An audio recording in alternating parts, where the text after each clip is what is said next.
A new day dawns over the vast golden sands of ancient Egypt. As the yoke god looks down upon all he has created, he tells to his subjects, "Let there be season 4 of Trapped Under Plastic, the podcast that makes us all feel better about public farting." Gary Jensen, thank you for the intro. Welcome to season 4, goody peepees. Yeah, we are here with flatulence and yokes. And pajamas, baby. What, you got the PJs all up in here. Dude, I'm chilling right now. It's Friday. You look like you're just ready to just relax. I am. I'm ready to relax, play some Hades, and work on a bunch of little end of year, beginning of year tasks that kind of build up throughout the entire year. Oh no. Which is a nice, timely kind of segue to the topic, which is about like our channels, where we want to go in the year. But that comes for later. About but the yeah. Trapped Under Plastic, what's happening there? Yeah, a lot of maintenance things though going on in January for sure. Yeah, I haven't thought about any of that, so now I feel like the whole point of this episode is for me to know what I should have been doing.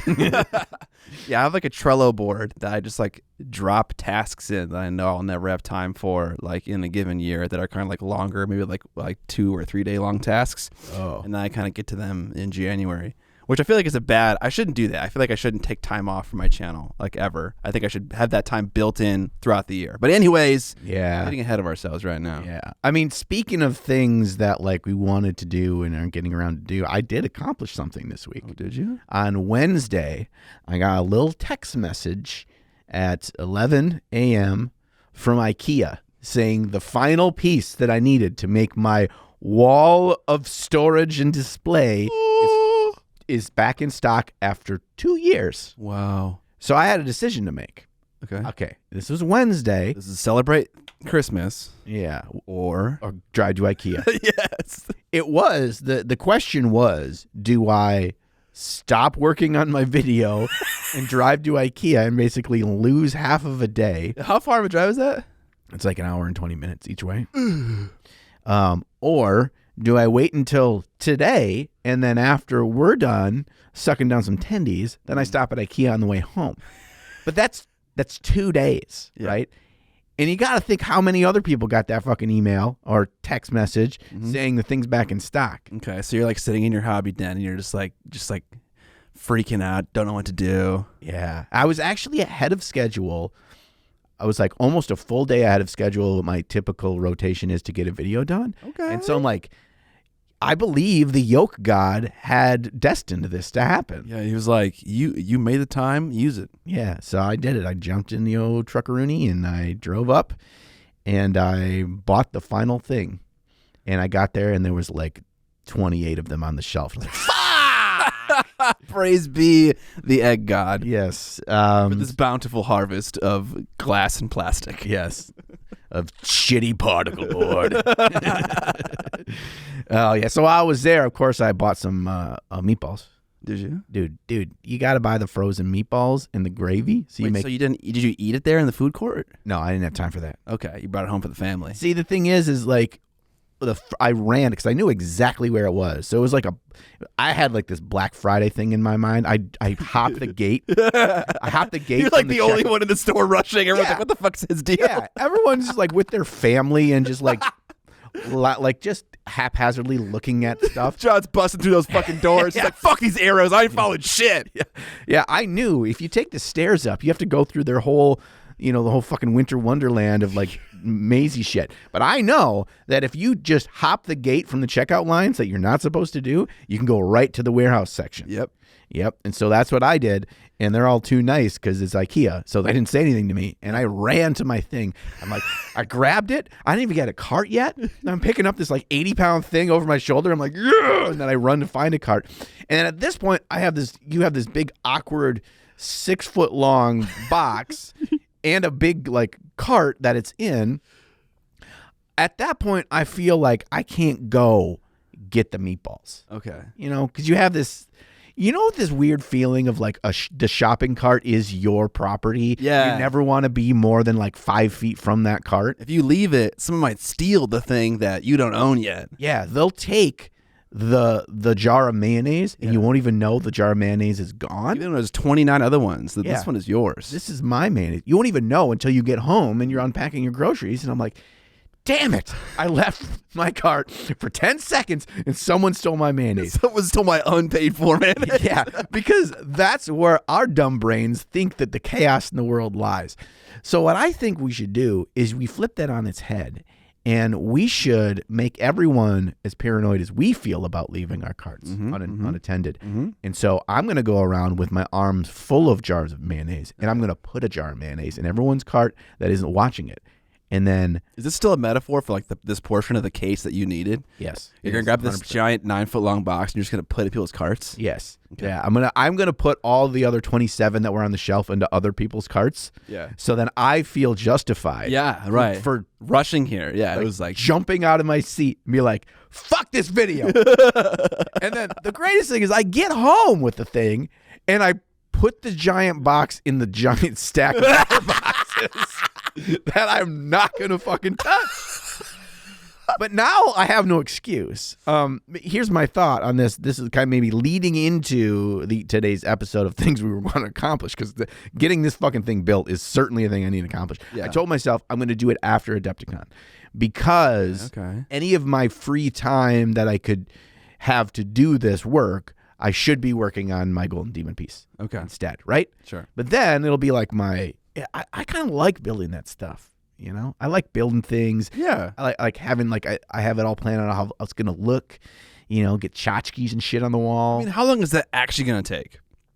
It'll probably take a day. No way. Is it big? Am I imagining something different? It's a full wall. It's probably, I think it's like a 16-foot wall. What the fuck did you buy? I bought like 8 things. So the whole wall. What is it? It's going to look like, they're all separate things.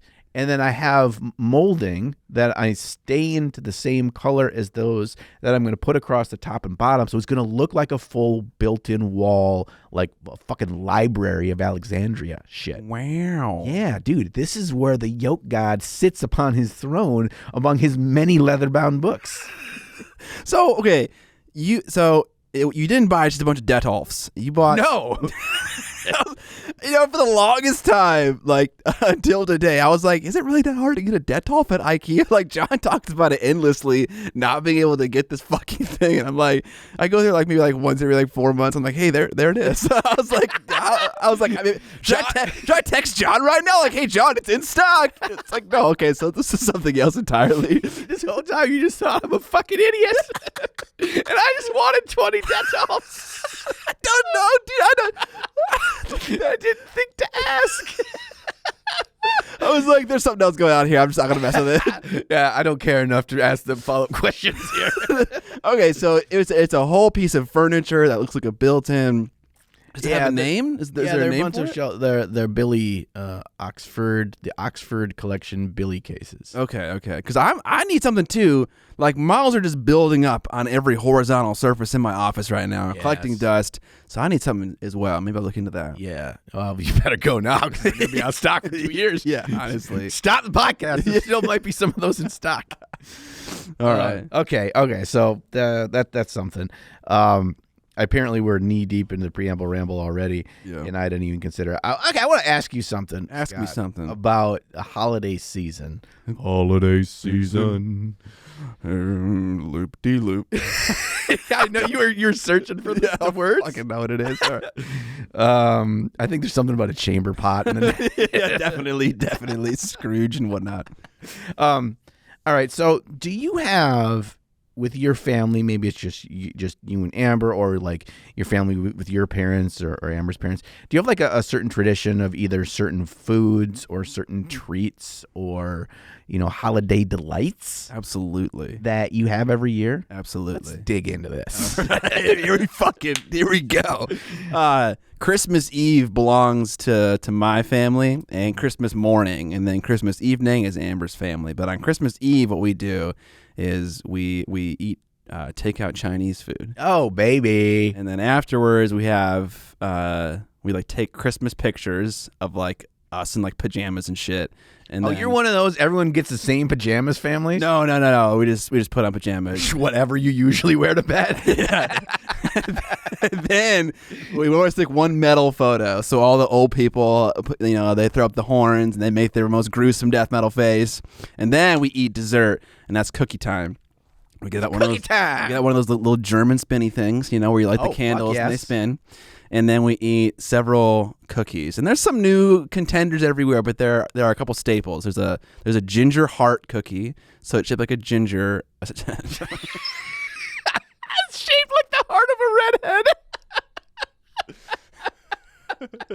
It's shaped like a heart. One ginger was killed for each of these cookies. Jesus Take Christ. their heart. That's why they taste so fucking good. It's like their sadness. So it's a ginger heart with royal icing. We have a peanut butter ball. That's like you know, everyone knows what that is. You gots to have the PB balls. Gots to. And then we have a German chocolate cherry-esque, what's that called? A Black Forest cake. Yeah. Kind of like cookie, like inspired by that. Oh, wow. Is that soft cookie then? Yeah, it's soft. And then what else is there? We have a chocolate crackle cookie, the kinds that have like the powder sugar on the outside that crack and have like these nice kind of brownie-esque like texture to it. Oh, yeah. Those are the couple of the mainstays. Yeah. And then there are a few new ones every year. I love that you have the up and comers, the new contenders, the freshman class each year. Yeah, yeah. You fucking gotta have. Yeah, the you freshman got class. to trial. You gotta. Yeah, it's got to be the right ratio. It's got to be somewhere like 75 oldies but goodies and 25 new recruits. Exactly. Right? There's a strategy to this. Yeah, PDPPs. yeah. Pay attention. Yeah, this is the way the holiday treats need to be done. Yeah. This is the law. And we do the same thing. And you are so like you like analyze and you scrutinize Yeah. and you flavorize Yeah. every single one of those new recruits. Absolutely. You need to make them earn their spot. Right. Yep. Yep. And we recently had one that was a go-to. And this year we took it out of the rotation to just to try a new alternative because it's the chocolate mint experience, right? And so you can't retired have a cookie. It was put on injured reserve for 1 year because the up and comer seemed promising. It was also chocolate mint, right? So you can't have two chocolate mints. Right. There's only one home for a chocolate mint cookie Yes. in the rotation Yes. of the holiday cookies. So we tried this old one, or we tried this new one. Not as good. Not as good. Get out. Next year, the seasoned veteran's coming back in. And the key to the seasoned veteran, it's a simple thing. It's called nostalgia. It's a cookie about the size of a $50. A small cookie. Okay. It's just a nice, soft cookie. Chocolate soft cookie. Excuse me? Yeah, I know. But What the fuck? it's a solid cookie recipe, just chocolate cookie. But then the simple yet elegant solution to crank it up to 11 is you put an Andes mint on top and then you bake it for the last 5 minutes with that Andes mint on there and it melts. And then I didn't know this about Andes mints, but as they then cool after they've melted, they create almost like this like beautiful slick chocolate glass look. Oh. And it still feels like an Andes mint, but it's something about the way that was melted and then rebrought to room temperature. It's amazing. Like a little mirror glaze of Andes mints. And it's so simple. And you don't have to mix up a ganache. No. Yeah, do all that extra hard work. So I was curious about your family traditions, and I'm glad to hear that they're basically the same as mine. Follow up to this. Okay. How big and how long is the cookie tail after the holidays? How long does it last? Because I'm nervous. I've found lately that whether it's Thanksgiving, whether it's Halloween with Halloween candy, whether it's fucking Christmas cookies and delights, the tail seems to last on longer than my waistline would like. Okay. Because they're in the house still. Yes. Well, you have to eat them all before they go away, right? I feel obligated to eat them all, and I don't want to But there they are. And there's a shelf life on a homemade cookie, right? You get stale and you're just like, you're still going to eat it. When does the cookie period begin for you? Because for me, we have a cookie Christmas party every year, and it happens like the 16th, the 15th, somewhere in the middle of December. So that's when the cookies begin, because then we exchange cookies and we get other people's cookies and some of our own, and then Christmas comes in with the cookie reinforcements. Yes. And then the tail grows even longer. Yes. So I would say a healthy amount of time midway through January. If you still got cookies after that point, you're in trouble. Yeah, that even feels like it. Maybe for your own health. Your health.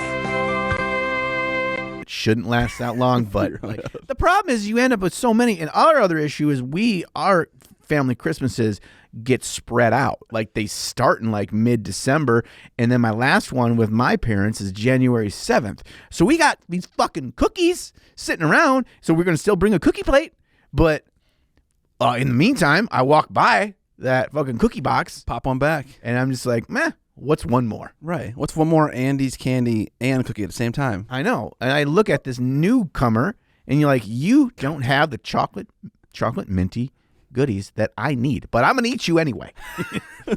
And I'm going to wish you were somebody else. You're doing your family a service right now by putting these back. So my wife is the great cookie baker of our family, but my mom, ever since I was a kid, she does cookies. She does a couple cookies, but her big thing is she makes candy. She makes her own homemade candy. Like caramels or hard candies? What are we talking about here? She makes a soft caramel that'll bring a tear to your eye. Oh gosh. But my favorite thing that she makes is called a nut goodie. Have you heard of a nut goodie before? No. Okay, so it's like a maple center, and it's like a smooth maple, delicious. I don't know what it is made out of, other than something in maple. Okay. And then it's chocolate and peanuts. That's like chocolate melted down, milk chocolate with peanuts, and then you envelop that maple center with the chocolate peanuts. Sounds kind of like a Snickers bar. It is kind of like a Snickers bar. Maybe that's why I like it so much. But she makes that. She makes turtles. She makes caramels. She makes all sorts of things with chocolate, mostly with chocolate candy. She's got some confectionery skills. Yeah. She knows the way of the chocolate candy, and those. And she always like makes a fucking bazillion, and then I end up with 3 Tupperwares full of candy. This is terrible. You're like a diabetic. Yeah, you see, like my mom, bless her heart, I think she's been trying to kill me for 20 years in this shit. But that's it. That's all my holiday cookie talk I want to do. Okay. Now we know. Now we know. Okay. You got any ramble to preamble about? Yeah, I realized there's something wrong with me. Okay, so I went to a friend's house. Can I just fucking complain about? I don't know if anyone out there relates to this, but if you have to travel somewhere for the holiday season, often there's people that want your attention and they want to hang out with you, and they want you to spend time at their house and sleep over very often. So I find myself having the need to pack up my clothes in my suitcase and put it in my car and drive somewhere else and unpack it and then put it back in the car like fucking 3 or 4 times, and I hate it. Oh. It's so annoying because I'm living out of a suitcase for like 5-7 days, and I'm traveling to different places to like hang out, and I have to keep doing that process over and over again. It's so fucking annoying. But anyways, I was at a friend's house. We were eating like a little charcuterie plate, and like I got like an incredible headache and a stomach ache after eating it. I don't know why, but then it made me think to ask the question to everyone in the room. I was like, how often do you get like a headache or a stomach ache in a given week? Like, how often do you, dude? Do you know? Stomach ache is pretty rare. Headache maybe like once or twice a week, and it's always because I don't drink enough water. Okay. I feel like I get a headache or a stomach ache 3-4 times a week, and I'm like, and obviously the first thing I think about is, okay, it's a diet thing. Like I drink like soda, like non-diet soda, so that's definitely a contributor. Sugar, yeah. But like some of my friends have like the same diet as me, if not worse, and like they're fine. You might have a food allergy, bro. So maybe that's it, or maybe maybe my body is just like not as good as processing sugar and like the inflammation that it causes as other people's. But like, yeah, everyone was like, yeah, that's not normal. Like you should try to figure that out. And so I've been kind of like fix yourself. I know, but I've been like experiencing this like I don't know, like the last 6 months to a year, just kind of like always feeling a little bit shitty, like kind of every day, like even like it's like kind of like I'm at like a 2 out of 10 right now in the stomach ache scale. So I gotta figure that out. I feel like I've been suffering for needlessly. Dude, know what you need to have is you need to like As a I whole drink bunch a full of throttle. save me from myself. Yeah, that's the fucking vibe, dude. You need to get a bunch of fiber in your diet and just shit it all out. That's Thank you, Dr. Ninus. dude, that's the Dr. John cure all. Okay. Like a couple of years ago, my wife went through an elimination diet, and I, being a supportive husband as I am, I half-assed her and it helped. So I cut out a whole bunch of things. Okay. At one point, she ate just like cabbage and beets for like 5 days. That's all she ate. And what the point of it is to figure out, like, you basically reduce all the variables, and then you add them in one by one, and then your body will tell you which one is not good. And so then you like add this thing and then take it back out, and then you add a different thing and take it back out, and you're just basically it's science. How long did she do that process for? Because we did the whole 30 thing, which is 30 days of like all whole foods, and then you're supposed to reintroduce elements slowly, but by the end of 30 days, I could not handle not eating slutty snack foods. And so on day 31, I was like fucking peanut butter cups, 2 liter of Dr. Pepper. I was like, dude, drown me. I'm ready to go. Yeah, this is how I die. How long was that whole process for her? Her whole process, start to finish, was like 90 days. Jesus Christ. Yeah, it was a long time. And then after that, that's a long time. She went no sugar for, I think it was 6 to 9 months. And then ever since then, she's been off caffeine, hasn't had caffeine since. And that was like 3-4 years ago at this point. She has so much willpower that I do not possess. Yeah. She is still a sucker for some dark chocolate, but like that's all she has now too. Like she only has like dark chocolate, like shitty chocolate that doesn't taste good. Yeah, I don't want that adult shit, dude. Using that 80% cocoa, I'm like, God damn, that's nasty. You nasty. Dude, fuck dark chocolate. For Christmas, like she gets me.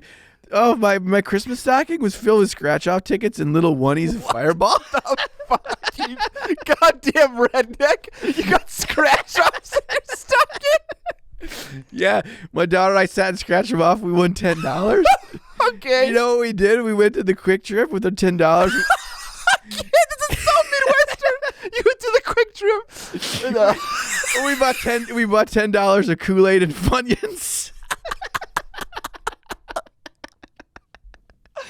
Oh my god, dude, my holiday season definitely involved a lot of chatter about fucking Quick Trip as well. Because they had like a grand opening in Kenosha with a new Quick Trip. Oh shit, that's a big deal. Yeah, I know. And there was fucking just free soda of any size, or coffee, or iced tea. You could just go in and get a giant fucking, I don't know, 64 ounce of Diet Coke if you wanted it.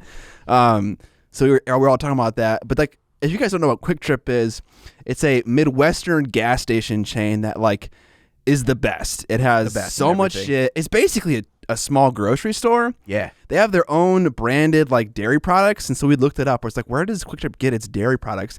They have their own farms, and their own processing plants, and they make their own cheese. I was like, what the fuck? At what point does it not become a gas station anymore and become something else entirely? Now they have fried chicken now too, dude. Oh my god, I tried the tendies, bro. Dude, I've never tried the tendies, but I am a fan of their just regular bone-in fried chicken. But tell me the tendy ways of the Quick Trip. You know, okay, I'll say this: they tasted more like real chicken than Cane's does, which I don't know if I mind it that much. I don't mind that Cane's kind of feels.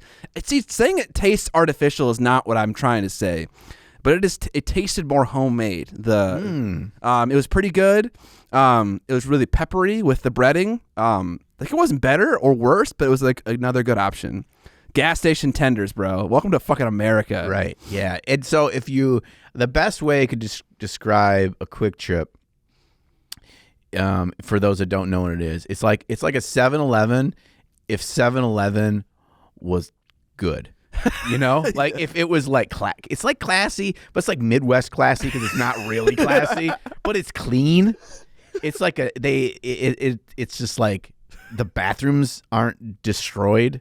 You know, like it's nice in there. Yeah. Everybody's nice that works there. They fucking pay their people well. So the people that are working there are not miserable. Yeah. For the most part. Yeah.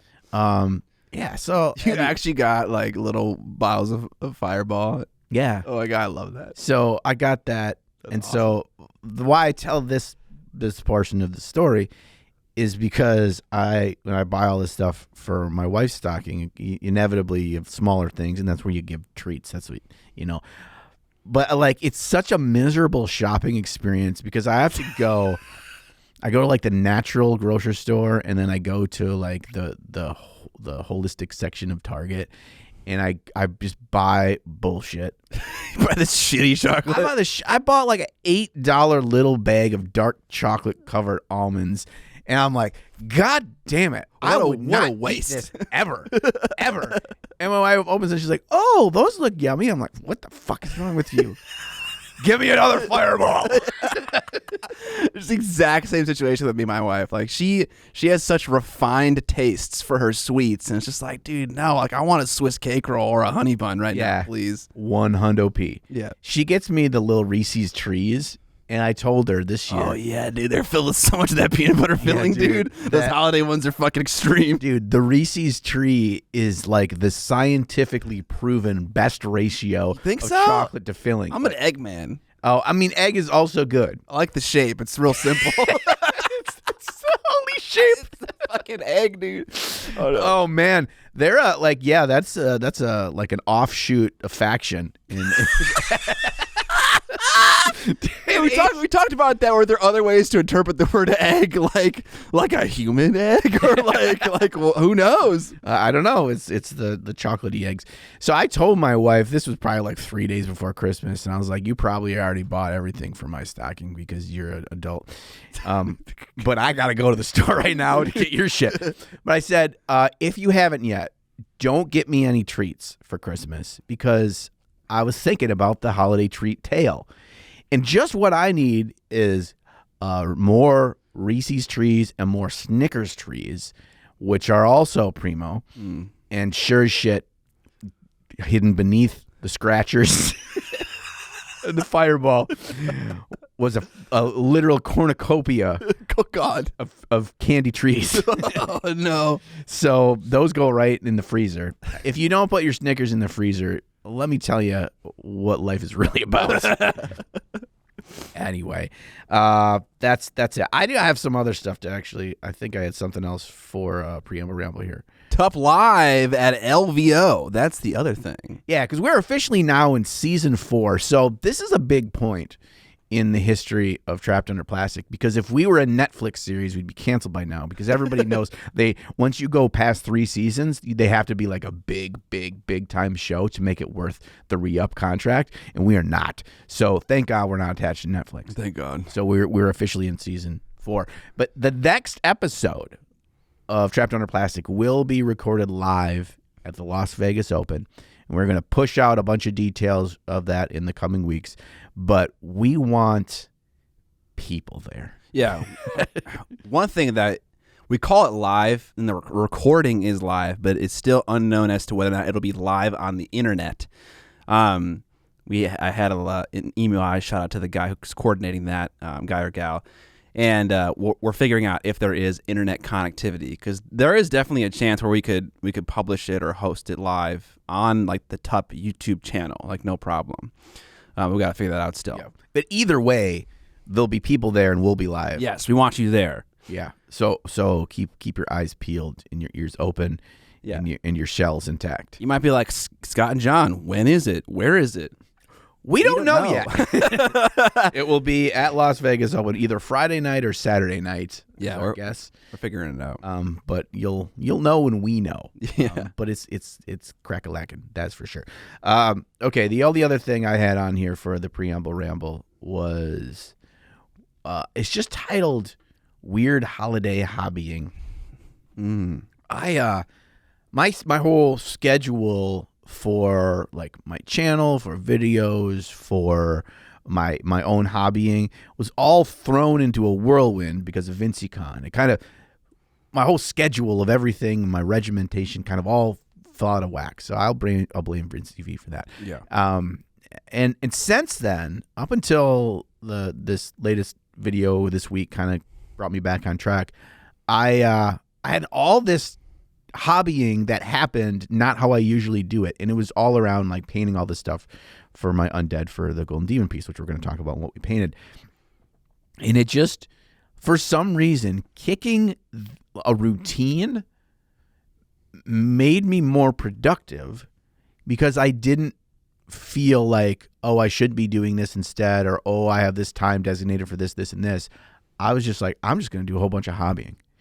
And it was really weird for me because usually I think that the routine is what keeps us consistent, keeps us at our painting table, keeps us involved in our hobby.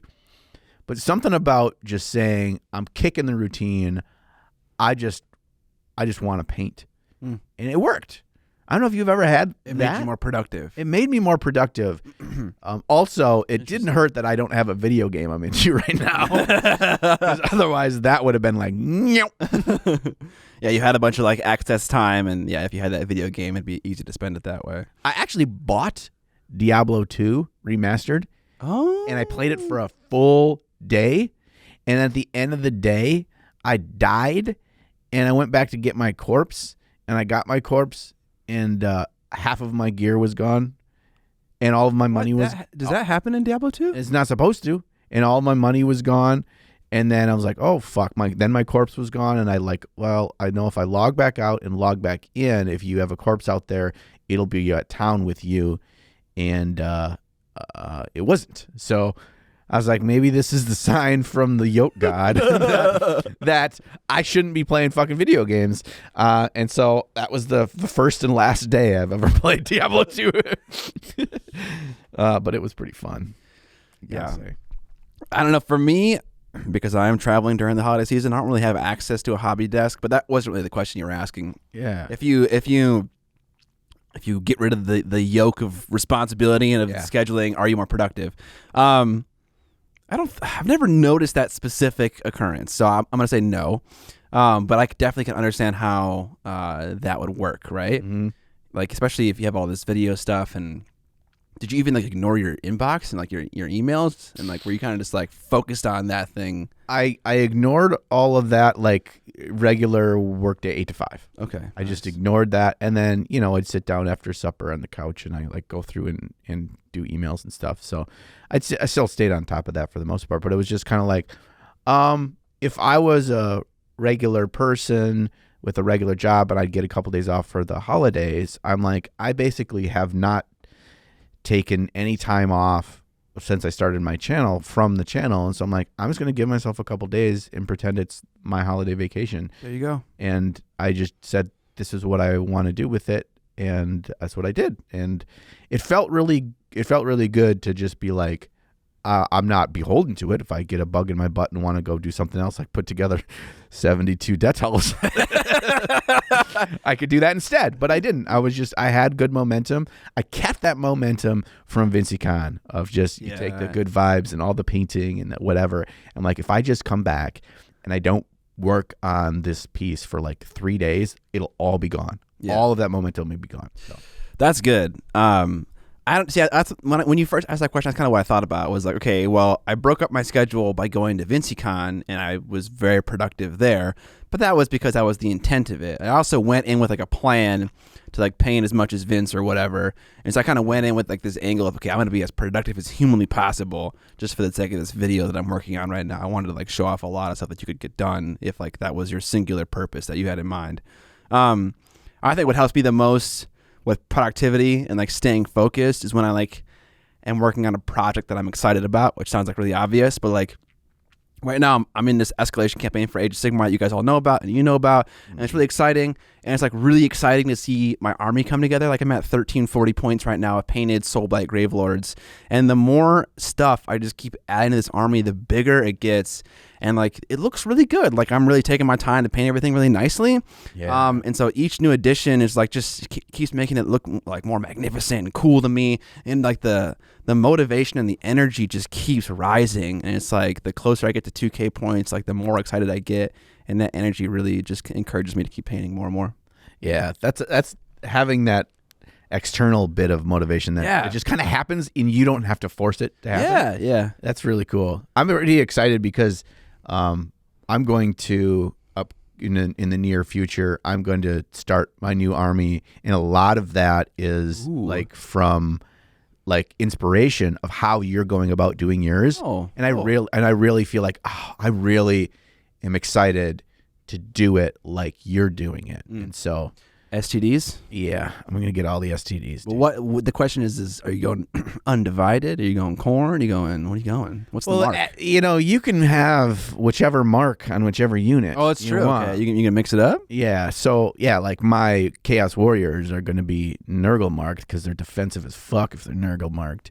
And then my fucking Chaos Chosen, who are the ultimate destroyer of men, they're going to be probably fucking Slanesh because Slanesh can frickin' run and charge and scream across the battlefield. So they're going to be able to be crunching in and destroying anything. What are you going to do about the scheme? Are you going to do like, okay, here's my scheme, here's my Slanesh-inspired scheme, here's my Nurgle-inspired scheme, but it all kind of feels like it's aligning in the same direction? That's a good question, though. I don't want to, at least my thought at this point is I don't want to paint a unit with its mark, its chaos mark associated with it, right? Because maybe after testing, I'll find that it's like, oh, it's actually better to do the corn inspired chosen or the dudes on horses as opposed to the Slanesh ones, and then I'd be like, oh god, right?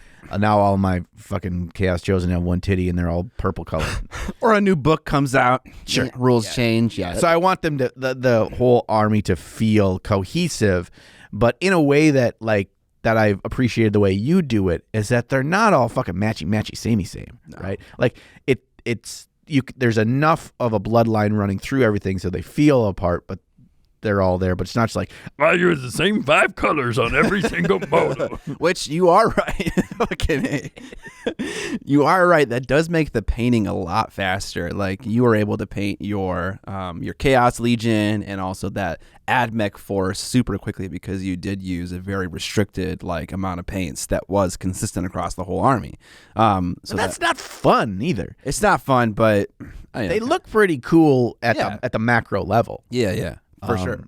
But at the individual level, there's not a lot of there's no individuality to anything, and that's a little bit of a letdown. It's just a different approach to it, however you want to approach it.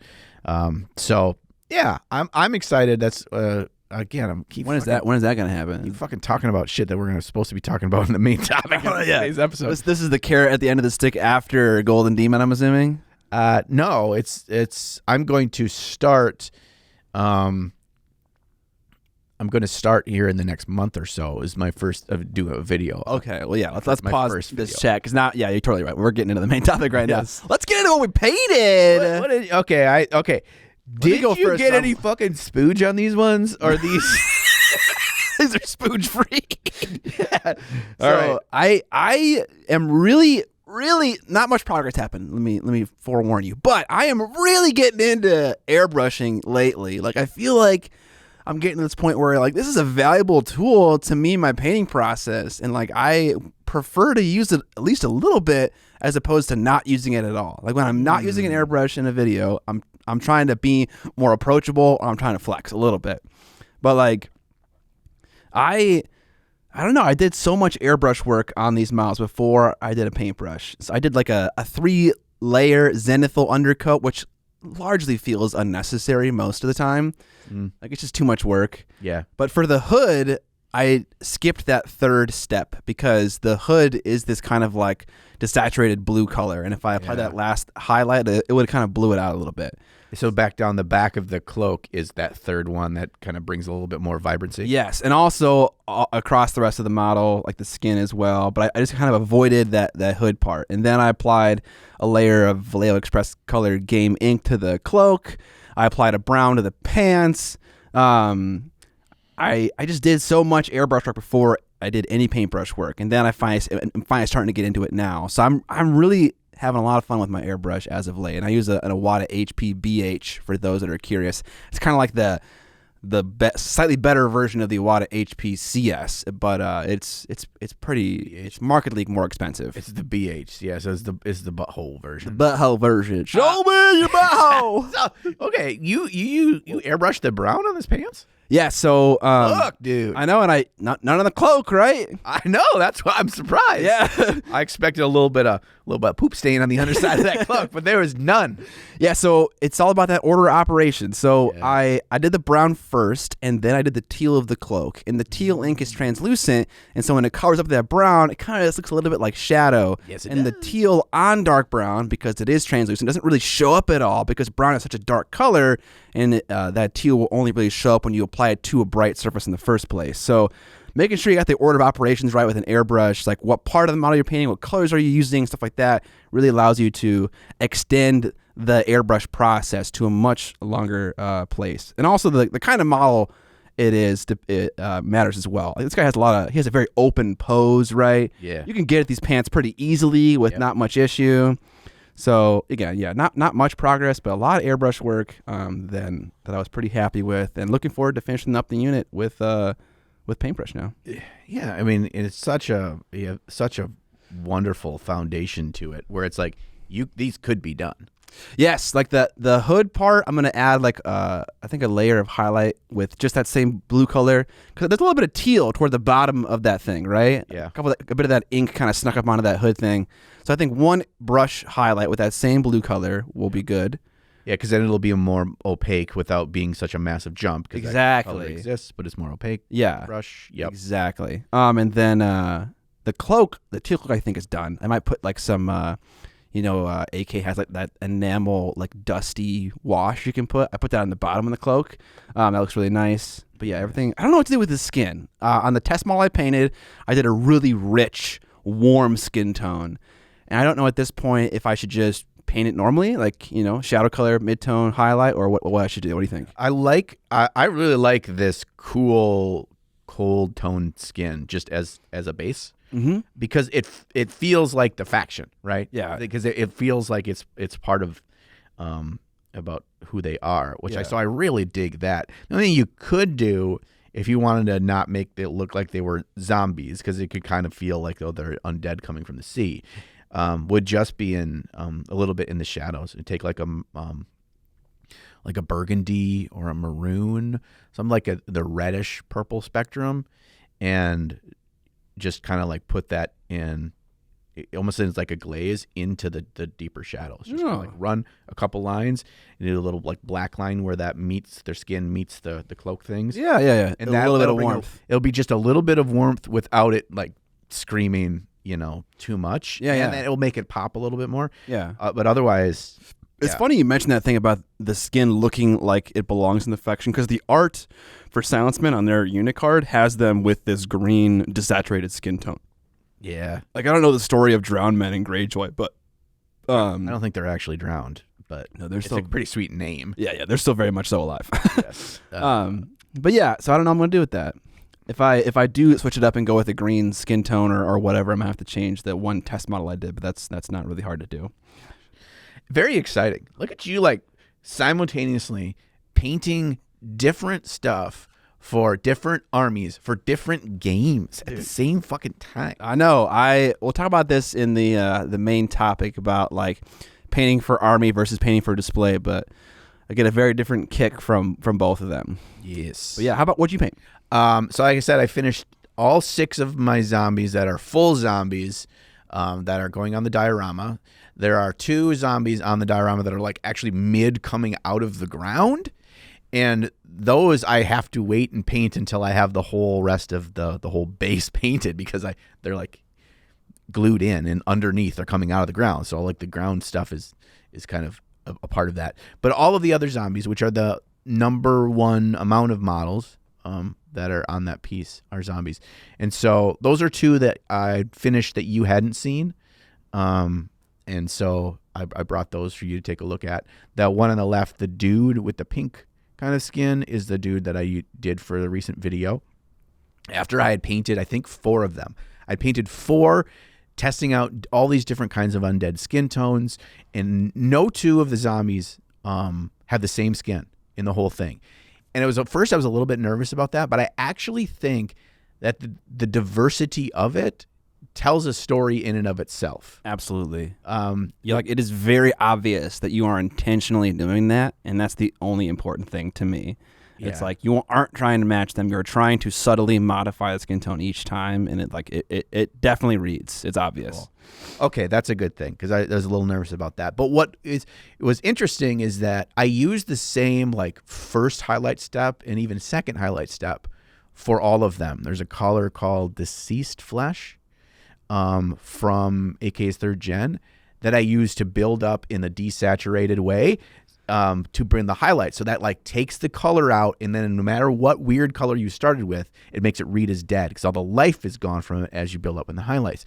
And it's just enough of sameness in the building up of highlights that I feel like they live in the same world, right? It's not like this one was painted in a totally different style than this other one, and they're all going to end up going on the same base so they don't kind of meld together. So, yeah, that was the same. I'm so impressed. This sounds so dumb, but like, I don't know. This Right Zombie is so good. Like, I don't know. I first of all, I love highlighting magenta with an off green. Like the highlights a little bit tinged with green. You have that warmth. It looks great for a zombie. I love it. I painted some of my. You have like these cursed townsfolk from that game, The Others, 7 Deadly Sins, that have like tentacles and shit. They have like shit stapled to them. Like yeah. And so scrolls. I did that same thing with like the magenta and like the green for the highlight. But like, this is just everything that GW wants in a paint job. Like, these are so clean, they're so nice, they pop so insanely well. You're doing a really good job on these zombies. I honestly can't wait to see you paint the vampire, because like this is such a departure from the Nina style that I've come to understand. This is actually good.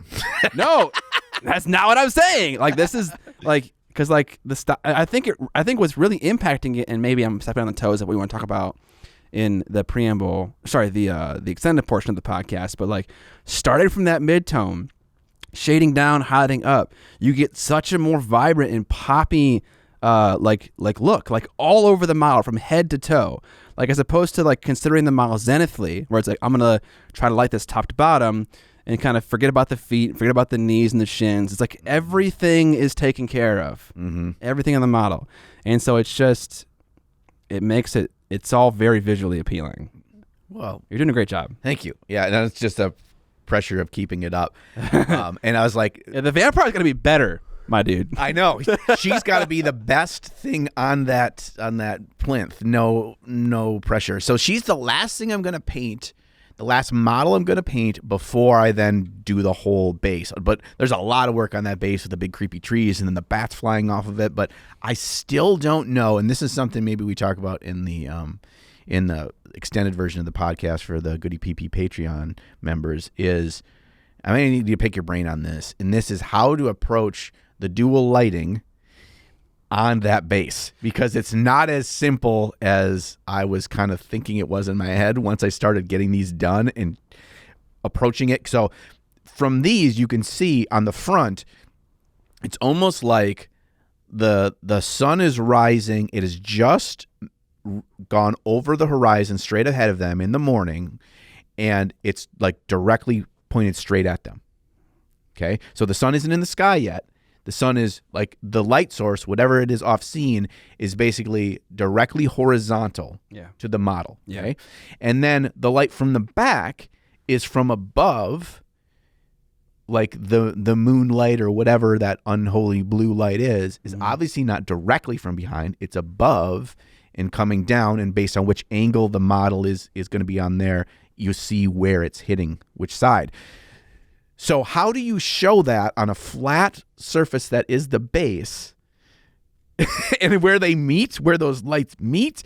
Suddenly my brain went cross-eyed as I was trying to figure out how to paint that. I have some thoughts. I don't know if you're going to like them. But we can talk about that in the... Okay. I legitimately need some help on that, and I almost wish I would have brought the thing with, because actually it's a lot of help holding it and like envisioning and pointing and all that kind of stuff. But maybe maybe we do that in a future episode too, where I get to pick your brain on all of that. Okay.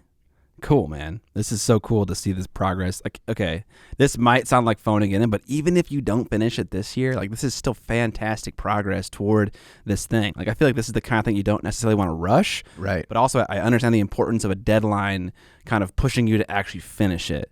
So I don't want to, like, say it's okay if you don't finish it for this golden theming, because I don't want to reduce the urgency you're feeling. Yeah. But, like, you know, this is like gonna be like a really cool thing in your painting career, and I feel like I want to see it done 100% Bullsack. I do want to see it done as well, and I don't feel right now, and because I have had that internal conversation with myself about, like, do I just push myself and make sure it's done so it's entered? Do I like don't try to over push it? Don't try to finish. Don't try to speed through anything. And then if it's done, it's done. If it's not, that's okay. I'll do it for a future year. What I'm trying to do with myself, the solution that I came up with for the short term is, I am not rushing through anything, but I'm going to consistently be working on it as I can, and we'll just see how it naturally happens. My goal is to have, by LVO, to have all the other models that will be on the base painted other than the vampire before LVO. That would mean end of January, I'll have one figure in the base to do, and then have all of that and I have 2 months to do that. Okay. To finish it. But that also then builds in, well, extra time on that vampire and really figuring out that base, and then everything's together, and then I look at it, and then I still have time to tweak, to soften, blends, to do whatever. That's kind of my goal. Okay. And then, so let's get a checklist here. 6 out of 6 zombies done. What's left? Skeletons. I have 3 skeletons. One is done, started. One, all of his bones are done, and all of his red cloth is done. Okay. So I just have to do basically the TMM, which is not going to... TMM, okay. There's a lot of TMM. Okay, I just now made a mental note. Yes, you did TMM for the sword. Yeah. Okay. So that is even spicier. The armor on the vampire, is that going to be TMM, or are you going to do a color? It could be red. Her armor on the book cover is this, like, screaming in your face, the red Chimera red. So are you doing red NMM, or are you doing... It's just going to be red armor. Okay. So it's going to... I want the same kind of coloration feel that they have on that cover, which is the brightest it goes is to pink. Just like a... It doesn't go to... Does it go to pink? That's a shiny red. Am I crazy? I don't know. We're going to have to check the tape. But yeah, it's... Check the post from the other room. In my head, it goes to a screaming, like, just saturated red. Like, okay, that's Chimera the red. Yeah. But now that I'm thinking about it, I might not be. But that obviously has to be... If it's a shiny metallic red that goes to pink, I have to do it NMM. I can't do that TMM. Right. It's not going to look clean and crisp and attention grabbing as TMM. Yeah. I think also because it's a red and not like a silver or gold or a copper, you could paint the armor red NMM and still paint TMM silver and gold details, and it would fit. Yeah. That's what I'm leaning on. Which is kind of weird, actually. Yeah. Can I say it out loud? Yeah. I never thought about that. I think it works. Yeah. Either way. So I've got 3 skeletons, one of which has a banner. I purposely did one that had the scratchy banner from the one from the Curse City box. Yeah, that one? Yeah, because he's a little bit smaller on that one. Yes, it's not a big full banner, but I'm going to go through. I'm going to find a official from the book faction, whatever. Because right, you gotta be true to the lore. Yeah. Which dynasty you gonna pick? What? Yeah. I still don't have my book. I really want to get a Soulblight Gravelord book just for that kind of shit. Yeah, like all the cool art inspiration. You need to track down one of the collector's editions ones. Dude, I would love that red foil. Like that. It's so cool. I have the STD collector's edition one, and it makes me so mad that I don't have the Soulblight one because it's so fucking hot. It's probably like $100 or something like that on eBay, right? I don't know. I'm gonna look right now. Check it. Live check it eBaying. Live eBaying. So I have those 3. I have the one direwolf that's on there. Okay. And then the vampire. Okay, so finishing 3 skellies and a direwolf in January is totes doable. Totes. Well, it's half. When is LVO? Is it the end of January? Yeah, it's like 26th or 29th. Okay. Yeah, so I think that's doable. I'm not counting the stuff on the base, which is there's like 3.5 packs of bats, but those are almost part of the environment that it's not going to be that you're phoning them in, but just how much detail and how much crispness and attention grabbing you're going to put to them is going to be less. I want them to feel more in the background. Right? And there's still going to be some nice little crisp, like blending up to a pink and a little cute little pink snoots. Yeah. And little glossy eyeball glints, pink. Yeah. That's going to be there, but like the majority of the bat is just kind of in shadowy grayish brownish kind of a thing. So okay. So yeah, there's not that many. I mean, the direwolf they're not a small model. No, they're not. Luckily, actually, you're using the new model. Yeah. Is there a lot of different material on that? Like, there's some rotting flesh, there's some fur, there's some bone, there's some organs visible. Like, what can you see in that model? Not. Yeah, there is some differentiation, which is good because it allows me to give those crispy black lining of where the flesh is there, and then I'm probably going to over accentuate the color of that, be more of like an irritated looking flesh. So it has some attention grabbing areas to it, but the majority of that whole body is just fur. Okay. And so that's going to be a little bit harder. Good thing they sculpt in a lot of the little tips of the fur coming out. Yeah. So I can have a little bit of a pushing the edge highlights and stuff there, but and the detail is sculpted large enough to be paintable. Yes. Like a badly sculpted fur, which is like green stuff with a knife run through it. Yeah. It's just like hard and undefined. All the edges are like razor thin and microscopic. But they're good about giving you enough surface area on scale model fur to actually have some kind of like edge highlight, some highlighting going on. So yeah, that's good stuff. Yeah. So that's it. That's what I need to do. I have faith. I'm waiting for Vampire Lady though. Gotta have faith. So one thing I was pretty excited with my skeleton, I wish I had a picture. Maybe I'll send a picture to Alex and he can show it on the screen right now, is the old bone recipe that I came up with for the skeletons. So I want that aged bone, almost like sepia yellowy bone. That's what I like my skeletons to be, right? I mean, they've been sitting in some kind of a damp area for generations. It's almost moldy, but not really. And so there's those like this yellowy ochre saturation that goes into like a rusty good old armor brown for all of the shadows. Do you use ochre as like a midtone? I use Rucksack Tan by P3, which is a beautiful ochre that is on the side of like a worn satchel kind of color. Okay. And then I go build up with ivory and go down with a burnt umber for the shadows. And I'm really happy with that. So I'll send you a picture so you can take a looky-loo. All right. And then I wanted the cloth on the skeletons to feel in the same home as the armor that the vampire's going to have. Okay. But it's obviously going to be more old and more worn and tattered and stuff. And I'm going to do on the bottom of their ratty cloaks the same thing that I did with this dusting of the kind of old things. I really like how that turned out on the couple of zombies that I did it on. Yeah, and it's going to tie together all these slightly different painted like skin tones and like the armor versus non-armored models, having little details like that, like using the exact same Chimera red on both models, but just like treating one more as old and worn and one is more shiny and polished is going to really tie the whole diorama together. That and the OSL effect. Yeah, that's the whole other can of wormy worms. I mean, have fun painting red NMM with two light sources. One is colored. It's gonna be interesting, like what is a blue light look on red shiny armor? Well, I talked through in the video how I do that with all of these surfaces. In the simple Simon, the solution is you have your color workup for the blue. It's because that's the same across everything. The only difference is for that starting point of the first highlight of the blue, you mix in just a little bit of the base color of whatever that surface is on the front side.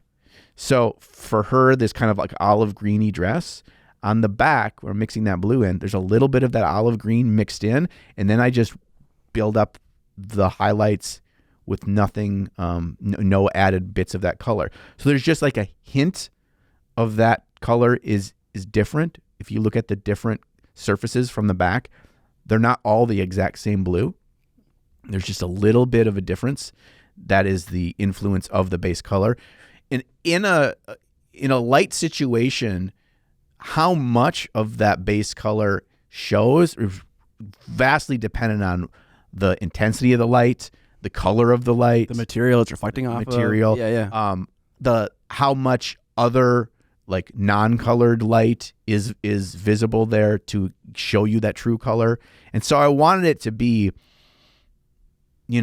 under a pale blue moonlight, you're going to get very little influence of the true color.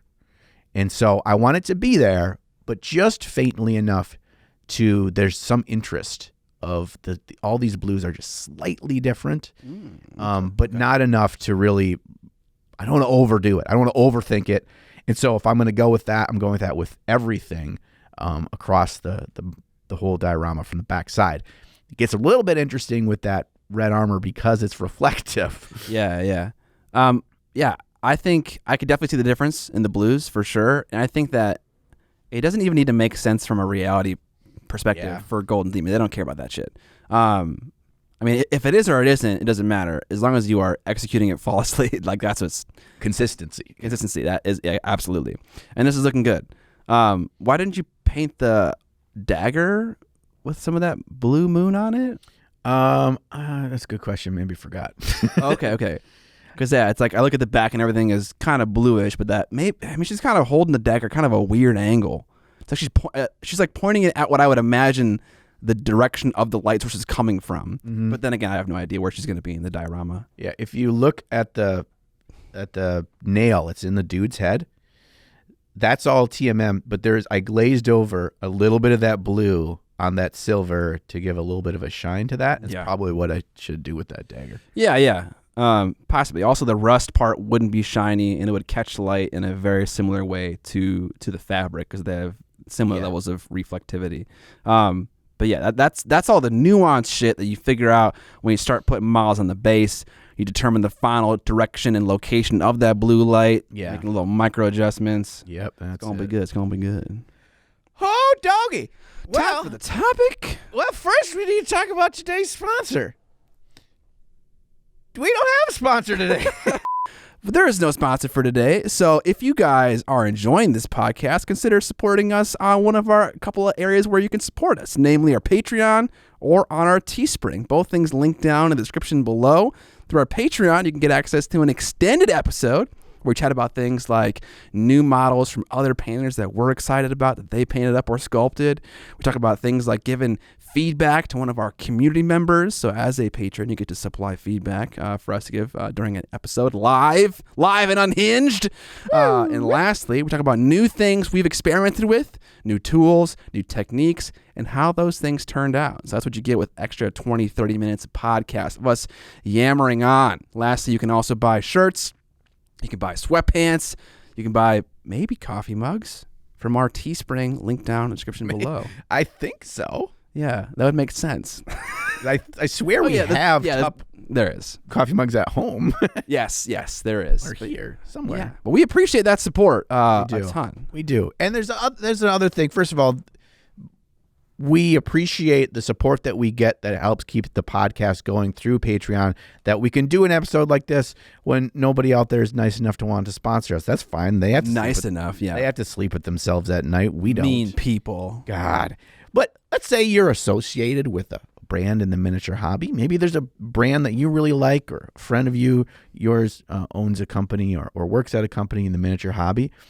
Why don't you suggest to them, why don't you guys sponsor an episode of Trapped Under Plastic? If it's hobby related, those are the kind of people that we want to help, support as they support us, and we get to talk about the cool things in the hobby. So, if you poke somebody, if you're like, I really like this painter, I really like these grass tufts, or I really like this 3D printer, whatever, why don't you poke and be like, hey, jackass. It's a good opener. Go sponsor Trapped Under Plastic, or I'm gonna throw my toenails at you. I'm a toenail chewer. Dude, you get all up in there like a monkey and you have your foot up to your mouth? No, just the hands. I'm not a fucking mongrel. Dude, I remember as a little kid, my dad would be doing that while we're watching TV. At this point, my dad was older when I was born. So my dad was probably like almost 50 years old, and he's sitting there, has his fucking foot up to his mouth. Oh, and dude, the grossness at the time was what caught me. But in retrospect, I'm just impressed. Yeah. He could do that. yeah, dude. As a 50-year-old man, Yeah, he's he's limber. Yeah, apparently. I was like, I can't do that. I mean, I could, but it would be uncomfortable. I wouldn't want to do it for any extended period of time. He's watching a whole fucking episode of MASH. No. Just sitting there chomping away. No, thank you. And just do. Never watched MASH. Have no idea what the jingle is. Not missing out. Yeah, I'm chewing fingernails and I'm kind of just spitting them out willy-nilly. Every once in a while, my wife will find one. She'll be like, "What's this? Did you do this?" And like, I'm Blame it on the dogs. I'm always the one who did it. The question. Yeah, there's no question. It's a rhetorical question. She's just trying to make me feel bad. Yeah. But I kind of, I'm proud about it. I'm like, yes, that is mine. I named it Steve. That is Steve's decaying corpse on our carpet. You could just blame it on me because I chew my fingernails and be like, "Well, John was here. He must have done it." John was here like 6 months ago. It was definitely him. Yeah. Now that we don't record in your basement anymore, it's harder to pull that off. Though. Yeah, that's definitely tricky. Yeah, but she's not gonna believe it anymore now that I gave her a pizza, and now she's gonna be like, "No, John gave me a pizza. He wouldn't do this in my house." Yeah, you said that I couldn't have that pizza at all. I believe my exact words are, "Scott isn't allowed to have any, and as you're eating it, you need to look him in the eye and go, mmm." That was in the PayPal invoice. Yes, like, it was. Yeah. Yes, it was. Okay, fine. It's a legally binding contract. By accepting this money, I hereby agree to not allow Scott to have any, but he has to be able to smell it. I don't want your dirty blood money pizza. Mm-hmm. There is no Soulblight Gravelord Collector's Battle Tome on eBay. As far as I can tell, I've tried 3 different search terms and I'm not getting anything. So it feels bad, man. Yeah, I guess you have to. Yeah, you should put Soulblight Gravelord's Battle Tome. That it would have those words even if it wasn't a collector, so you'd grab it. Oh, I didn't even try that. I should try that. Yeah. But anyways, let's get on to today's topic. And we're talking about our tube channels, where we wanted to go in 2023. Yeah, goals for 2023. This is by James the Writer Goblin. He requested this topic. Hashtag goals. Our YouTube channels, the podcast. The podcast. What's our goals for 2023? And our personal goals? To figure out why I have tummy aches. Let's start with the personal goals because this is going to be a short one. First and foremost, I need to put together all of those Detolfs. The 27 Detolfs. The Detolf wall must be built. And so that's kind of related to my other stuff, but it's like one of those things you can push off. It's important, but it's not urgent, right? Yeah. This is a fucking phrase that all the time back when I worked as a corporate stiff, phrase that people would say. I'd hear this phrase like 3 times a week. Well, is it urgent and important, or is it important and not urgent? And the important but not urgent stuff is the stuff that never gets done. It never gets done, but it should, right? It's like quality of life improvements that would like make your day-to-day operations like 5-7% easier. Right. Yeah, it's like setting up your like personalized macros for a video game the first time you sit down and you go in settings and you get all that. It's like, nope, I don't want that to be spacebar. I want that to be the left shift key. If you do it the first time at the very beginning, you've made your quality of life so much better every time you log in. Here's a question for you. Are you a crouch with left control or C kind of man? Definitely C. Are you a toggle kind of man for ADS and for crouch, or are you kind of I want to crouch for as long as I'm holding the button for? It's got to toggle. You toggle? Yeah, You're a toggler? Yeah, toggler. Dude. Yeah, because I want to be able to crouch, then free my fingy from that C. Okay. And then be able to go through those bushes. Okay. Now, if they catch me and they start shooting at me while I'm in the bushes, sometimes I freak out and I forget that I'm still crouched. Walking around. It's like, oh, and I'm fucking dead and I don't even know. Why am I so slow? I know. I'm dead already and I don't even know it. And like I just forget about it. And I was like, oh shit, I didn't fucking unsee myself.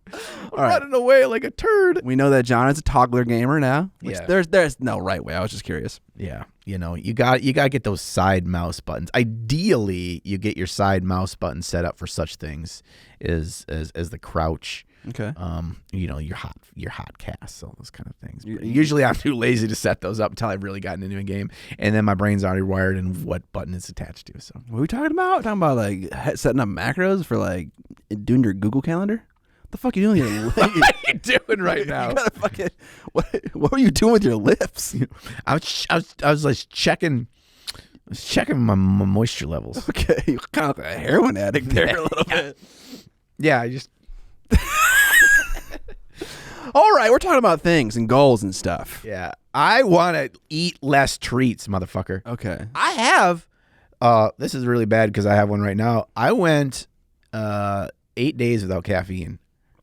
And it was mostly just because I bought all that fucking sparkling ice water from that Vince had. Yes. And that shit doesn't have caffeine, and I was out of dews. And so I was just drinking that instead. And I was like, oh, shit, it's been over a week since I had a Mountain Dew. Oh, shit, I haven't had caffeine. I don't know that I'm a better person without it. Okay. I feel like I'm a better person with it. Yeah. You know. That's what Big Soda wants you to think. Yeah. You know? That's what PepsiCo. Yeah. They're not going to let me have that Harrier jet, and they're not going to let me live without caffeine. Yeah. You watched that documentary? I think there was that guy who he won an airplane or like an airplane ride, but like they never fulfilled it, right? Like yeah, that it was a Harrier jet. It was Okay. a Pepsi Points thing. Yeah, but he didn't get it though, right? No, he still never got. Oh, spoilers. That's the end of the podcast or the end of the documentary. It's a 4-part documentary. It's like 4 episodes. And each one's only like 30, 40 minutes, but it's 4 episodes. It's a really interesting story about how Pepsi, a bunch of fucking idiots, and they didn't let the guy get his 7 million Pepsi points for Harrier jet. God damn it. But anyway, they got me with the caffeines. So I mean, I have it. I don't get headaches from it, but I also realize when I don't drink it, because when I drink it, it doesn't matter what time of day it is. Like I don't give a fuck. I'll just fucking caffeinate up. Crack that 10 p.m. Let's go. Yeah, and I'll go. I did discover that I actually I fall asleep so fast if I don't have caffeine once it gets to about somewhere between 10 and 11 p.m. Yeah. 2 times in the last week, I'm reading my book in bed, and I fall asleep with the book out and the light's still on, and I wake up at 4 in the morning and the light's still on and the book is there, and I gotta forget which fucking page I was on. 2 times that's happened. It's never happened before with me ever. So it must be the lack of caffeine in the nighttime is just my brain's just off. Are you sleeping better? Are you more rested when you wake up? I haven't noticed any real difference. Okay. So, it is what it is. I don't know if the goody peepees care about our personal lives. No, with less treats, more tendies. That's our personal lives. More, maybe different tendies. Maybe try out some more tendies. Spread our tendy wings. Do we want to do that today for lunch? Where would we go? I don't fucking know yet, but I'm a little bit excited now. Okay, let's do it. Let's be Let's get some scratch offs. Let's get some scratch offs, some Funyuns, and some Quick Trip tendies. But they have those spots. Okay, here's the other thing about Quick Trips, and I don't know if they all have this, but I think they all do. Dude, they got a little fucking counter, and at the front of the Quick Trip, they have a whole line of windows. It's off to the side of the front doors, and there's a little half counter where it just runs out all the way down. You can sit there and eat or do whatever. Who knows? And they just looks out into the parking lot where everyone is filling up with gas. And every time I walk in and I see someone by themselves, eating their breakfast Sammy, sitting there on those at that counter, I feel like they're the most sad person alive. So if we did that, we would just be we'd be that person. We'd be that person. And maybe they're not sad people. Maybe I just have been counting these people out. Maybe. Yeah. Well, I guess we have to figure it out for ourselves. Try it out. See how sad we feel when we do it. Maybe. Yeah. Let's find something else today. I even have his Popeyes. I don't know. Have you ever had the Popeyes tendies? I have not. I haven't either. I always get the bone-in chicken there. Okay. Maybe some tendies. Maybe. I'm game for anything. I am up for living life to its fullest today. Okay. It's a new leaf in 2023. Yes. Dude. New tendies, new tendy love. Yeah, maybe we mix tendies with other Yeah, foods. Cane's has spurned us right now. We've heard nothing from their executives. We've given them so much love, nothing in return. Yeah. So now we're gonna find a new bay. Yeah, we're gonna like the shirts. Like we have Cane's shirts with puppy dogs on them. Yeah, what the We've fuck? worn those on the podcast. Yeah. Nothing. Nothing. All right. Anyways, Anyways, we're not salty. Okay, let's talk about our individual channels, and then we'll end with the podcast. So, is there certain things that you want to do differently, or to grow with, or any different way you're approaching 2023 from the YouTube perspective? absolutely, yes. I go through seasons of like wanting to be the kind of YouTuber that really cares about like retention and stats and shit, or just being the kind of person that's like, I want to have fun and make a fun video. I don't really care what the title is or the thumbnail. And right now, I'm very much so in I want to make like very well performing videos. Mm-hmm. And so I'm thinking a lot about thumbnails, thinking a lot about editing, how to open a video. Like you might have seen in the last couple of videos, I start with like, subtitles in the beginning of the video, and they're like really punchy and like really energetic. And that's because most people start a video, maybe like they'll scroll through it in their feed and like it'll play with no audio, right? And so with subtitles, the person who's pooping can like look at their phone and be like, okay, the video is about this. And it's like super high energy and super engaging, and that might allow them to come back later to watch it because they got some context. So I've been like looking into a lot of like strategies like that, trying to improve my channel. And I'm still kind of in that season where I'm like really wanting my videos to perform well. And so I kind of want to keep researching that kind of stuff. What's the best for viewer retention? How do I get that CTR higher? I'm kind of like that kind of guy right now. Oh man, you're balls deep. I'm balls deep. And I've done that. I've been that guy like 2 or 3 times over like these last 7 years. Especially when it's starting out. I was like, before I even started making videos, I was like watching all these videos about like what are the best practices, like, and I was like fucking taking notes and shit. So I'm feeling that way right now, and I'm feeling it carry over into 2023. I feel like that kind of a thing, you and I are similar in this regard, and I kind of just thought like, oh, that's kind of how everyone is, but I don't think it is. And that is, it ebbs and flows. Yeah. How much that kind of the dirty back office of like what is YouTube? Yeah. How much that you utilize that, or how much you kind of lean into it, how much you just simply avoid it. And I'm kind of at a different part of like I'm not caring about that anymore.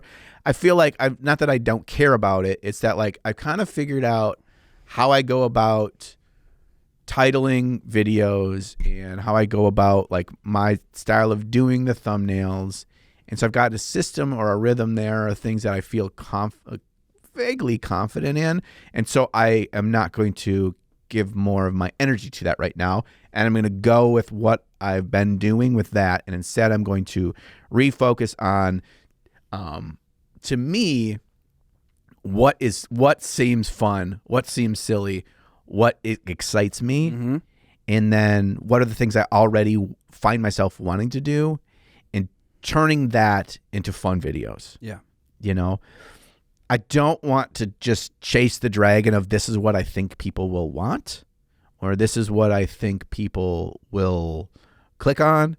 And honestly, the kinds of videos in the last year that I did that kind of ended up doing really well, like the Slap Chop 2.0 one, that one, I didn't do that video because I thought it was what people wanted and what I thought like, oh, this is going to get a lot of clicks because everyone's doing Slap Chop right now. I did that video because I had heard the phrase. I didn't know what the fuck it was. And then I stumbled across Rob's original video, not knowing that it was a big deal or that it was kind of a big buzz thing.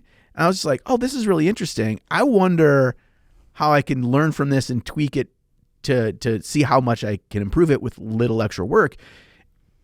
And it was like, oh, I didn't realize I was kind of stepping into a viral kind of content. Yeah. And I want to continue to do that, where despite myself, things just end up going well or they don't. But it's mostly because of like, oh, this is really interesting. And I know Rob, and he's a friend of ours. He's a cool guy. I reached out to him and he's like, oh yeah, man, dude, blah, blah, blah. I'm like, can you do this silly intro with me? Mm-hmm. That's the whole premise of the whole thing, and let it go. Instead of trying to chase the dragon and schedule out these are the next 12 months of videos, and here's how this whole series is going to grow on itself and stuff like that. I was like, I'm not adult enough to do that. I can't do what Guy and Emil are doing, where this is turned into a dozen plus videos on this topic. I'm like, I'd be bored. Yeah. I'd be bored after video 3. I can't do that. You guys got way more commitment. Yeah, it's like energy to like carry through with like a massive project like that. But I would say that chasing the YouTube dragon and coming up with a fun YouTube idea aren't mutually exclusive, but like everyone's got a certain number of hours or energy in a day to spend on something. And if you're going to spend more time thinking about like what's going to be successful on YouTube, you're spending less time on other parts, right? Yeah. Or you're just spending more overall time on each individual video, which is what I'm finding myself doing right now. Like my last 3 or 4 videos have all ended in me pulling all-nighters or like being here until 5 a.m. to finish the fucking edit. And that definitely just because that's kind of the kind of person I am. Like I always wait until the last minute to finish things, and so that is actually, saying that out loud now, that's something that I really want to change about YouTube for myself. I committed to, there was this life coach that reached out to me a long time ago, and I did one meeting with them. I decided I didn't have time to think about if that was worth it or not to me, so I kind of put it to the wayside. But now this year, I kind of re-explored this process of like having someone who's like not attached to YouTube and is a third-party viewer of like my business, kind of like just talk to me through the process. So I'm seeing a life coach this next year, and I really want to figure out the exact amount of content that I want to make in a set period of time, how much time it takes to do that, such that I'm not the guy that's here on a Thursday night until 5 a.m. finishing an edit, hoping the sponsor sees my email at 6 a.m. and says, yes, it's good, you can publish it today. Because like I used to finish a video a week early, give the video to the sponsor. They had a fucking week to review it, and I can make any changes, and then I publish it the next Friday. I used to be that person. I really want to get back to having my schedule like on fucking lock. Yeah. Like all figured out. This is what I can do. If someone asks me, hey, can you do this? I'd be like, no, I can't. I know what I can accomplish in a week, and this is the bandwidth I have for like extra shit. I would love to figure out my schedule 100%. That's balance, man. Yeah. That's just finding that balance. And that's where this is such a different, a big jump from you working a standard job where it's like you kind of don't have to worry about that for the most part, because it's like, well, I'm here from 8 till 5, Monday through Friday. And those are some really sweet barriers. Like that is it. Like maybe if you're on salary and it's like, well, there's a project that needs to get done, I'm going to stay an extra hour tonight to make sure I get on top of it or whatever. But because I'm there Monday through Friday, 8 to 5, I work with my time to make sure if I have deadlines or things I need to get done, there's enough time in a week that I can ensure that happens. When those barriers are taken down when you do this for yourself, plus it's working in an industry in YouTube that will take every drop you are willing to give it, and it will reward you for it. Yes. And so when you mix this attitude of chasing the dragon because you're super into it, and you start doing these things where you're pulling all-nighters, this is where you get burned out, right? Do that for 6 months, you're fucking dead for 3 months. Like you're dead inside. So I'm very cognizant of that, and I'm trying to, and I've been through this. I've experienced this lull in energy at least 2 times. And so I know it's going to happen if I don't address it now. So I'm trying to address it now in certain ways. Yeah. And finding that cool balance, because like, well, look, you could put out a video every 3 days and not get burnt out.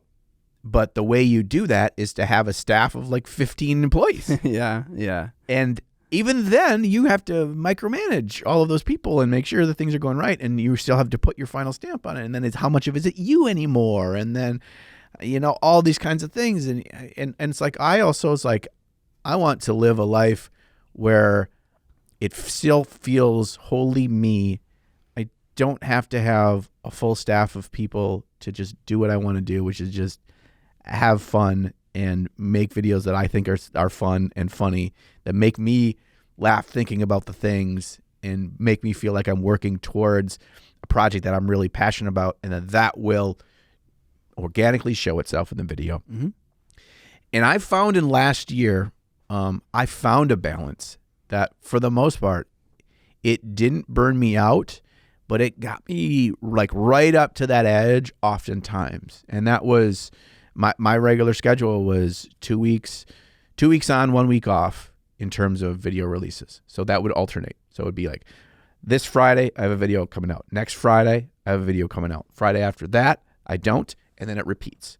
2 on, 1 off, 2 on, 1 off. And why that worked for me, this is not me saying this is how you should do it, but it allowed me to schedule the projects that were going to take a more effort and more painting, more kind of in-depth stuff on the weeks that didn't have a video coming out. And then innately the next week, when it was all the editing and all the pulling together and doing the sponsor stuff, whatever, I'd be able to do that. And the week after, it was one I'd schedule, or it was a less heavy lift. I'm not painting 50 models for this one. And so it made me stay relevant in YouTube, but not kill myself in the process. Mm-hmm. So that's the other thing that's interesting, is that I used to think about my video topics in advance, and I don't do that anymore. Like, I have no idea what my next video is going to be after this shitty end of year video that I make every year. And I'm always thinking of it last minute. And so like to have like a strategy meeting, even if it's just by myself at the beginning of a month, but okay, I'm going to make these 2 videos, these 3 videos this month. And like thinking about all that ahead of time means that I don't have to think about it at all. And like you could even like ask sponsors, like, okay, first come, first serve. If you like, here are my 3 videos I'm making, you can pick which topic you think is going to best resonate with your brand. And they could, based on date, based on, release time, based on subject matter, and that'd be like an even better thing to offer them, like as a customer of yours. So yeah, like all those ideas, like all like the software engineering ideas that I learned being in corporate America, like to make the whole process more efficient and go more smoothly, I would love to incorporate that to have more of a stable schedule. is there anything new for that? Like you want to do this new thing for your channel this year? Yes. So the entire year, I have a document about video ideas that I want to make, and I made a new section in that document for YouTube Shorts, Instagram Reels, TikToks ideas that I want to make. And so I'm at like 15 ideas or so right now. And I want to splice in some shorts content, because I feel like I used to make a lot of skits, and skits are kind of like where shorts thrive a lot. And I want to try some skit stuff, try some like short tidbit informational stuff with like a 9:16 cell phone style shot video. I want to give that a shot and see if that like improves my channel at all, if that helps my other platforms at all. I want to see if it's worth getting into TikTok. Like, I'm curious about it. I'm curious like if you have a solid idea and you put it out into the internet, if like it just kind of like how viral a thing can be on TikTok. Because I'm seeing all these like really new and fresh creators making TikTok shit, and it's going super crazy. And it's like amazing. Okay, I'm trying to figure out what works on that platform. Trying to like, I think when TikTok first came out, because I knew it came from Musical.ly and I hated Musical.ly, I kind of hated TikTok. But like my wife has been showing me a lot of TikToks. Like she has this what she does every night, where she likes TikToks throughout the day and then shows me a couple at the end of the day, like that are funny and shit. So I've been like kind of like watching them and learning from them, trying to figure out what works on the platform. And so I'm kind of I'm feeling excited to try out some short stuff.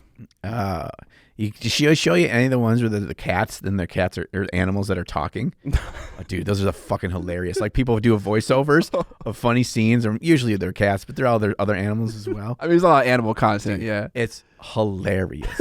I love that shit. I'm doing a little bit of thinking and reading and talking to different people in that I know from my previous life in marketing communications about shorts and about TikTok. Mm-hmm. And it's really interesting stuff about how that format, to no surprise to anybody, is set up to continue to make you swipe. Oh yeah, and to spend your time there and not leave. Yeah. And because what we do is what we're trying to get people to stay on our channel. Yeah, come to come to the main spot, which is the YouTube videos, the full length versions. The data is showing that the conversion rate is terrible. Possibly, yeah. It's still exposure. It's still reminders of who you are and your brand and your channel and all those kind of things. But the data that I've been seeing in terms of return on investment on it is not high, specifically because unlike a lot of different things that take advantage of shorts, like we've got a deep well of things we want to talk to you about in a 15+ minute video. Sure, yeah. And in the hobbying, the actual takeaways that format does not benefit from. Yeah, but you can look at bite-sized things though, right? Yeah. I mean, obviously, both of us have a bunch of silly, our intros, silly offcuts, Little silly skits, and all that kind of stuff that like, oh, that's fucking perfect for that. Yeah, exactly. So yeah, I'm totally with you there. In terms of a new thing for me this year, I did my first product this year in 2022, which was something I fulfilled myself. My wife does not want me to do a new one anytime soon because of all the work she did in the labels and the shipping and everything. She obviously helped a lot with that, which I'm very grateful for. And I wanted to like buy her something nice or do something nice to thank her, and she doesn't want that. She's like, I want time. Her love language is time. Oh yeah. And so I'm like, damn, if I buy you a clock. She did not think that was funny when I said that joke. In general, she doesn't think I'm very funny, but yeah. So I'm not gonna. I mean, I have ideas for stuff. I have a couple ideas of things I really wanted to do, but got another product you want to make? Yeah, I got two, but I don't want to talk about them right now because then, if they don't happen in 2023, then everyone will feel bad, or someone else will steal the idea. That's fair. I want to try to make a limited edition model line. Try to kind of tap into that Spira Miralis energy. Yeah. So like I have a couple ideas for models that don't really fit into what I would imagine a fantasy world or a fantasy game might be. So the characters I'm making right now could exist in a game that I want to exist in the future, that I haven't really talked about a lot. We talked a little bit about game design here and like what a game would look like if we made one. And all the models that I've been making so far would fit into that kind of world. But I have a couple ideas for just kind of crazy ones that wouldn't. And I want to try to do a really fancy box with like really fancy like extra features that you don't normally get in a model kit. And I'm not just talking about packaging. I'm talking about like other things that I don't want to spoil. But like when you buy a model, it's largely just plastic stuff in there. But I have an idea for like different kinds of materials that might come with the model, kind of taking a little bit of inspiration from the action figure community to make like the model like really unique and different. And just see if I can kind of deliver on that kind of like really cool feeling limited edition kind of like hype. Yeah, it's all about I think there's a ton to learn from like the collector's edition versions of shit, like collector's editions versions of video games. Oh yeah. And of like these high-end resin statues and collectible figures. So, yeah. I just pre-ordered the collector's edition box of Diablo 4. It's $100 and it doesn't come with the game, which is weird. What? Yeah, it's just what do you fucking get? You get the fucking Primo Collector's Edition hardcover gold embossed fucking Art of Diablo book, which is sexy. Why the fuck would it not come with a game? I'm so confused. I had the exact same question. Okay. It comes with a cloth ass map. Cloth ass map, dude. Bro, you want that cloth ass map of fucking Diablo world? I do. It comes with this metal as fuck candle. Yeah. They're like a yeah, dude. Sick candle, dude. Sick candle? Can't I play the video game though? Nope. I guess it's because it's like this big, awesome box that opens from the center. Like there's the game is for all these different like different systems and stuff or whatever. I still think it should come with like an online redemption code of pick whichever system you want. Like make it cost $40 more and give me the fucking game. Like the packaging is strange. Yeah, it's odd. It comes with other stuff too, and I can't remember, but I'm sure the goody peepees that are fans of the true undead nasty demon world game that is Diablo will appreciate. But yeah, but I'm thinking for that, like, oh man, there's all these cool things that people love and people love to buy. I know. Maybe like soundtrack, dude. You want like a soundtrack of this mini little soundtrack, dude? Like just ship them out with a fucking movie in it, dude. Yeah, like it's got just shit in it, like. Here's why you're wrong. A little fucking button to push on the model. Dude, it's a little keychain that just has Vinci V bust, dude. V quotes. It's got like that little nutcracker jaw that kind of opens. Closes. Well, you heard it here first. The Vinci V bust Nutcracker edition. Christmas next year, baby. Yeah, the underside of the bust, you push one of 3 buttons. Little voice lines. It just says sure, but you gotta paint your own Vinci V your own way. Yeah. I mean, I'd buy it. Just for the joke. Yeah, stuff like that. So I don't know if I'm going to have like a special name for it or like a special box that it comes in. But yeah, I got a lot of fun ideas to, I don't know. We haven't seen like a super high quality collector's edition model yet. Like we've seen whispers of it, but I think it can be really pushed further. Yeah. Here's the key though. It's still got to be a good model. Oh, for sure. Yeah. For sure, but for sure. I really want to get more into that process. Like I thought about for one of these models that I want to make, I was like, I want to, this might seem a little extra, and it probably is. I want to hire someone who has like the facial structure that I want for the character to come in and put on the costume for the model that I want them to wear or close to it, and photograph them with different facial expressions, different poses, so that my concept artist has somewhere to start from and they're not guessing. That feels incredibly extra, but like I really want to dial in exactly what I want, and it's like really easy if you have a live human here to be like, try out these 15 different poses and looks just to see what they all look like. Because the way concept art works, at least with my current artist, is that she gives me 2 to 3 poses of like a very rudimentary drawing. yeah.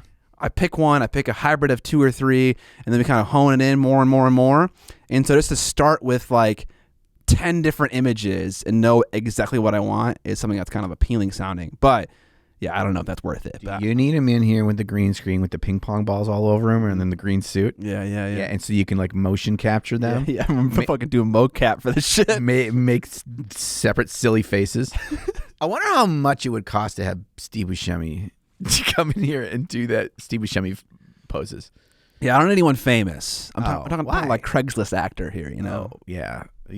Okay. Like basically the only thing that matters is that you are like you look like what I want the character to look like. So if I'm imagining an Eastern Asian person, like a male or a female with dreads, without dreads, They need to have the same haircut, bro? It makes it all easier.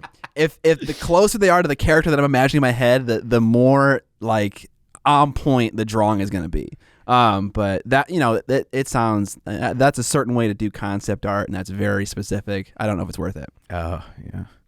I'd like to also, I don't know if I will release models in Why not? 2023. Just fucking do it, John. I have my small lineup of what I want made. I know what the 5 figures are. I know I want them 32 millimeter gaming size. I want them to be used. I have the whole aesthetic. I even narrowed down the concept artist.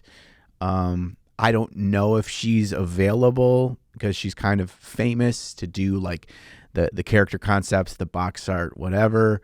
But then I have to start the process. So my goal in 2023 is knock over the first couple of dominoes, and then I think I will feel like it will continually be going in the right direction. Okay, good. You just got to email that concept artist, get the ball rolling. I know. I get a little mood board together. Yeah, she is the artist that did all the original well-known the Castlevania box art. She sounds like a fucking winner. But that Castlevania is a dead thing right now. Like it's not in existence right now. So What do you mean it's not in existence right now? like the studio is not making as many plans. It's not making any of those games. So, maybe she's got free time. Maybe she can do up 5 awesome. Is this Sega? Who owns Castlevania? Konami. Okay. Konami. Yes, Konami. All right. I just watched as I was painting this last week for my diorama pieces. There's a YouTube channel called, I think it's like So I Played a Game or something like that, or So I Beat a Video Game or something. Okay. And he does in-depth history of franchises. And I watched the entire, like it was going as I was painting and stuff. His entire, it's called like the extended retrospective. I think is the kind of like the theme of the series of Castlevania.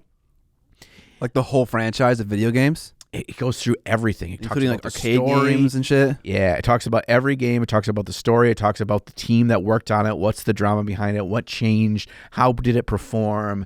It's like just the whole history of this series. The video, YouTube video of the Castlevania one is over 7 hours long. Holy shit. My mind is fucking blown in how much work it was this dude puts into making these. Yeah, dude. And like I started the Metal Gear Solid one, and that's like 6 hours. Oh man, yeah. He does all of these crazy ones of different series, and I just like I'm all about it. Like everything is scripted too. Yeah. How fucking much work is that? That's a fucking Netflix show, dude. Yeah, and they get like Writing at least. I mean, I don't know. One of them, it came out like not that long ago, and like the views are like legit. Like they get into the millions, obviously, but still, I still was like, man, this one was just like the Castlevania one had like 400,000 views, and I was like, bro, Isn't it incredible like how like the different style of content on YouTube and how it can succeed? It's just like it reminds you that like I'm in this bubble and I think I'm a expert in this world, and then over here there's some guy making a song that's 4-second song that says, "Hi, I'm still a piece of garbage," and it has like fucking 30 million views. It's like what the fuck works on this platform? I have no idea. No. Like just like you were talking about earlier, you were like, the kinds of videos I like are the ones where it's like I'm just kind of doing something fun, and then that often can click with an audience and then blow up, right? Yeah. And so trendsetters often start a trend unintentionally, right? Yeah. So like with that slap chop thing, you had a couple people making slap chop videos after that to chase that excitement, right? Yeah. And so I made that video, the 10-minute, 1 hour, 10-hour model thing, like I don't know, 2 years ago, and I was just copying a format from a different vertical on YouTube.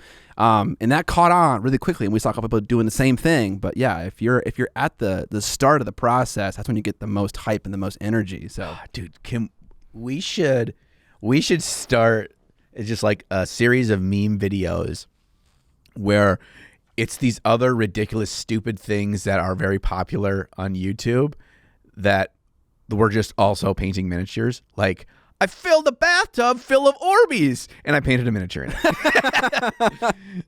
Like, I gave away this car to someone who needed it while I painted a miniature in the backseat. just make it so blatantly obvious what you're doing. Basically, I want to remake every Mr. Beast video. And then at the end is while I painted a miniature. It fits, okay? Hey. I painted a model. If I fits, I sit. I sits. So, I mean, It works for cats, works for us, okay? I think it's universally worky work. Okay. Let's do one last thing and then we'll call it. I really want to figure out by the end of the year how to completely let go of the editing process to a editor. Wow. At the moment, he is doing assistant editing work. So like I gave him a bunch of painting footage and he has to zoom it in 2 times, flip it up 180 so it's right side up, and then he has to Trim it down to 20 minutes. No, he has to just save all the painting footage that is in focus and not blocked on my goddamn head. And Yeah, you're not going to get 15 minutes then. and then he has to animate the position so that so the model stays in the center of the frame relatively. Yeah. And then from there I take it and I make the whole video. So he's doing what you might call assistant editing work. Yeah. I want to be able to give him the footage with the rough idea for the video and have him do the whole edit, and then maybe have like 2-3 meetings during the process to kind of like fix some shit and then just be done. I want to be able to do that. So he can work on the videos, this is Alex, and then I can work on the video at the same time, and then the output can increase. And then from there, hire a second editor and just keep making more and more videos. Because what I often forget about is that when you are being successful on YouTube, your first inclination is like, what else can I do? Can I start a podcast? Can I start a live stream? And at that moment is when you slap yourself in the face and you're like, idiot, make more fucking videos.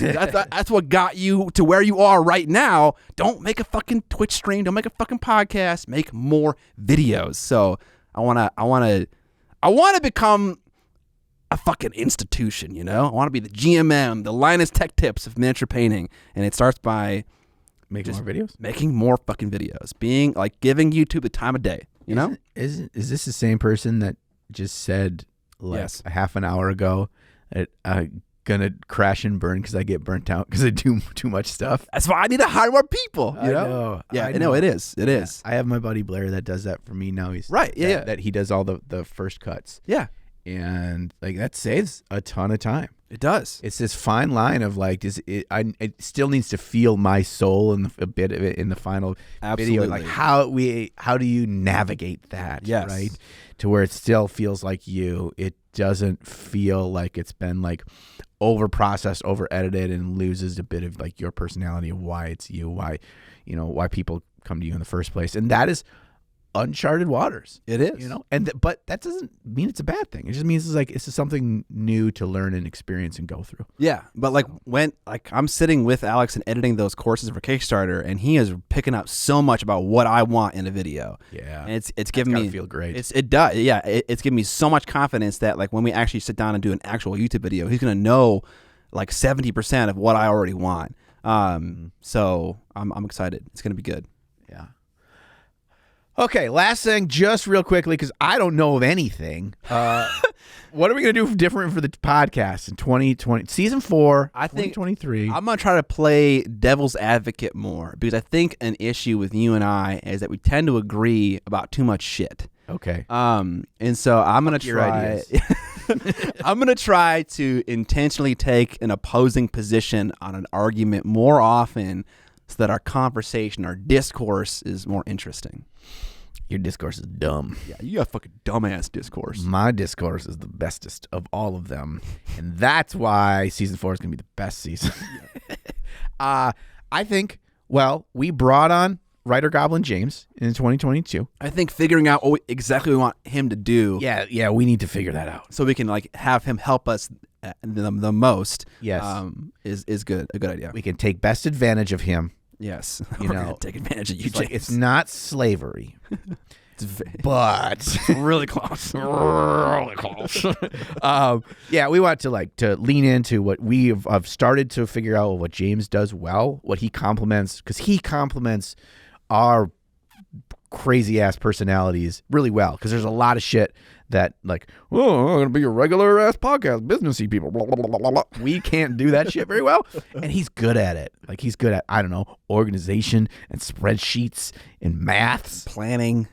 Planning. Like he's good at these things, and we are not. So we're gonna try to work him into the family in a way that's mutually beneficial. Family, you know, he's part of the family, and so we want to work in that. We want to just be able to streamline of what keeps the podcast fun for us, because that's what's going to keep it, going, right? Mm-hmm. And not have it fall off the rails because we don't do any of the organization stuff very well. Right. It gets close. It's a shocker that it has stayed on the tracks as much as we've neglected it. It's a shocker that no one's noticed. We want to really fine tune this so it stays what we really want it to be. I think continuing the top lives when we have the opportunity to, and grow that. I had so much fun at the first one, and we're about to do number 2. We're about to do number 2 is all over, and we're gonna see 3 is all over, and then we're gonna see how that goes. I mean, if fucking Adepticon Oh my God. If they will give us the time of fucking day to let us do the thing that they were surprised that it cost them zero fucking effort and zero work from them, that it was so popular, and now they're like, well, maybe we could do it in the other building across the fucking road. No. How about this? How about no? How about we just want to let us do the thing that we want to do in a room that's not being used? We will set it up. We will take it down. We are trying to work with them. We want this to work. Yeah. And not be drama queens about it, but I'm about to fucking Whitney Houston on your ass here. I'm like two minds about this whole Adepticon thing, because like we definitely could have like pushed them more on it, but they also could have been like maybe like more, I don't know if inviting is the word, or just kind of like, yeah, we've done this, we've done it, and it worked out really well. You know, there was a fire hazard because so many people were there in that room. So it's like, you know, I don't know. It's a free event that they can also market and put in their event things. Yeah, but they're not going to do that. They don't give a shit about us. Yeah. The thing about people who run Adepticons, they don't care about YouTubers. I'm not saying that to complain about it. It's like they have but it's definitely more old world thinking about like what is going to make Adepticon successful from an event perspective. And so it's, you know, they don't think that it's a big deal. And, you know, in some regards it isn't a big deal, but like obviously it's a draw. People showed up to it and stuff. So yeah, we will. I'm somewhere in the middle. Yeah, I don't want. I'm sorry, I probably came across as being it's fine. like a jackass to Adepticon, to the Adepticon staff, and I don't want it. You know, it's like when you get down to it, the people that volunteer and the people that work to make this thing a reality, they do not deserve any of your angst. Right. It's just been a frustrating struggle of us, like, just trying to make the thing as low impact and low effort, not asking anything of them from a man hours perspective, to just let us have a physical space. And it's been a frustrating endeavor. And so we just want to make it a reality because we had so much fun. The people that were there had so much fun. We want more people to have fun, to experience it, right? And so anyway, we'll figure it out. So that's it. Like we want to, you know, if like this is a thing, the Tough Lives and the being at events and like having a Trapped Under Plastic episode at those events is something that is successful, or like we enjoy it and people come to it, like we want to keep doing that. We want to grow that. If we're going to be there anyway, what the H, man? What the H, brother? We gotta record an episode somewhere. Might as well do it here. Might as well. Let's just do it. That's it. Otherwise, Trapped Under Plastic Season 4 will be the best season ever because Ancient Egypt is coming to return to the powerful glory. Fully funded by Tough Money's Ancient Egypt. Ancient Egypt coming to your kitchen table and in your fridge. Coming to a farm near you. All right, let's talk about some motherfucking news. Motherfucking news, y'all. Okay, we got some news. We got some news. We got some spicy pepperonis to talk about. First, let's talk about some good guys. Travsky. All right, yeah. So this was brought to my attention by a member of the wonderful miniature painting community. A gentleman reached out to not only the miniature painting community as a whole, but more specifically to the goody peepees on the Trapped Under Plastic Facebook group. He's a teacher in Arizona, United States of America. And he's starting up, he works at a Title I school. So that is a low income school district, and trying to have after school activities for kids that maybe aren't exposed to a lot of other interesting things or things at home, to have them have a good, fulfilling, worthwhile experiences at school and after school programs. And he did fantasy football. He said he's talking to me about, he just did fantasy football, and now he's transitioning into miniature painting for students signed up for his after school programs. And he said that he talked about this in the Trapped Under Plastic group, and all the fucking goody peepees sent him fucking miniatures. Like our community, you out there that saw this, sent him boxes of miniatures. So his kids, his students are going to be painting miniatures because of you. And that's fucking awesome. I would love to get like a list of people like this, because strangely, I had a long time ago, someone in Arizona reached out to me about an after-school program like this to donate to, and I sent like some wet pallets and some glue and shit.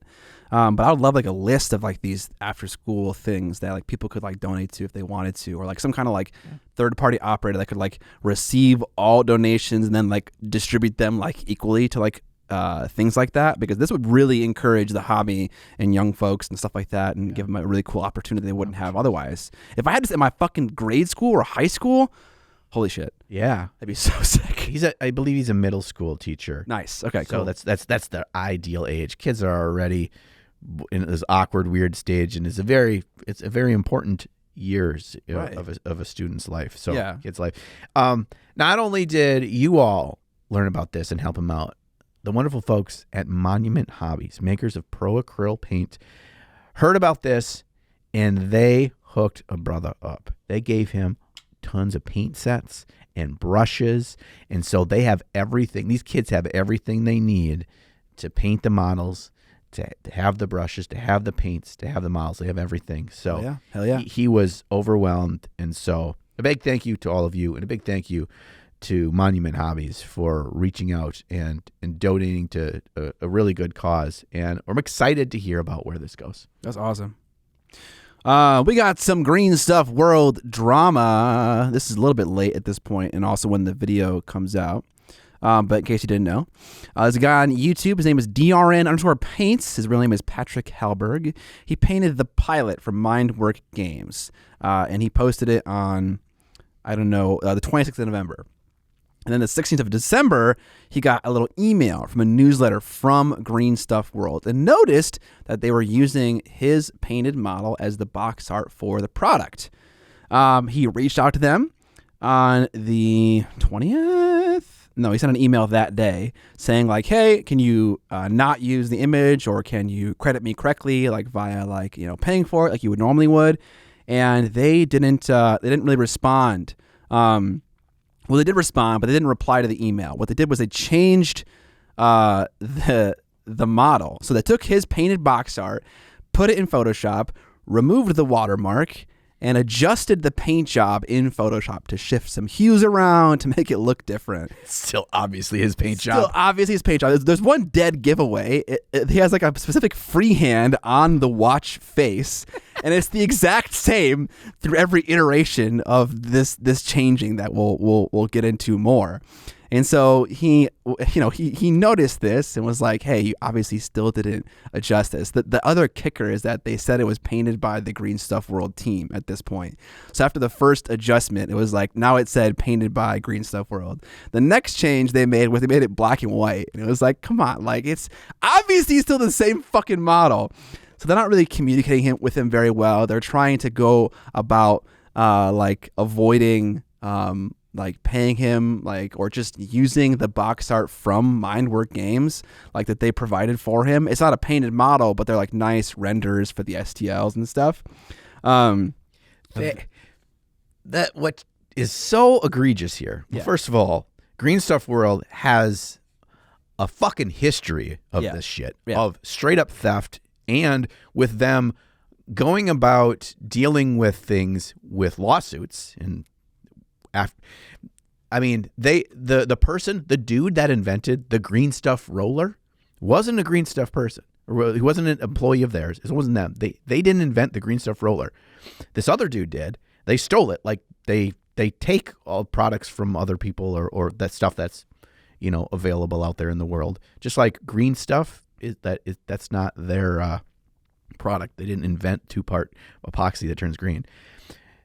They went after they started to make the green stuff rollers. They sued the fucking dude that invented it. Just like, seriously? Yes. I don't know about this. Yes, they sued that guy because he kept making the product he invented, so they would have sole rights to use them. They are notorious for putting out patents for things they didn't invent and suing people after they get their patents in place. Same with this shit with the Sword and Steel. Yeah, she made a review of color shift paints of the Vallejo ones. And Vallejo, like they actually didn't have the legal opportunity to make a color shift paint because Green Stuff World owned the patent in Spain for color shift paints for hobby use. And so whatever, That's bullshit anyways, but fair on them. Vallejo isn't allowed to make those paints, but they copyright struck the video of the review from this third-party person, Sword and Steel. And so the video got taken down, which is like, this is not how you approach this subject. Like, she owns this video. Like, you want to go after Vallejo, not the fucking creator, okay? Yeah, And the real kicker, and I think is what you were getting to about this, is that throughout the entire Green Stuff World fucking website, on every product, there's this plastered image of, like, stop piracy in the hobby. Yeah, support artists, stop piracy. This is literal piracy of this guy's painted box art. Yeah, and they went so far as to like, oh, okay, they used a painted model, okay, then he comes to them, and then they are purposefully, maliciously being sleazy fucking thieves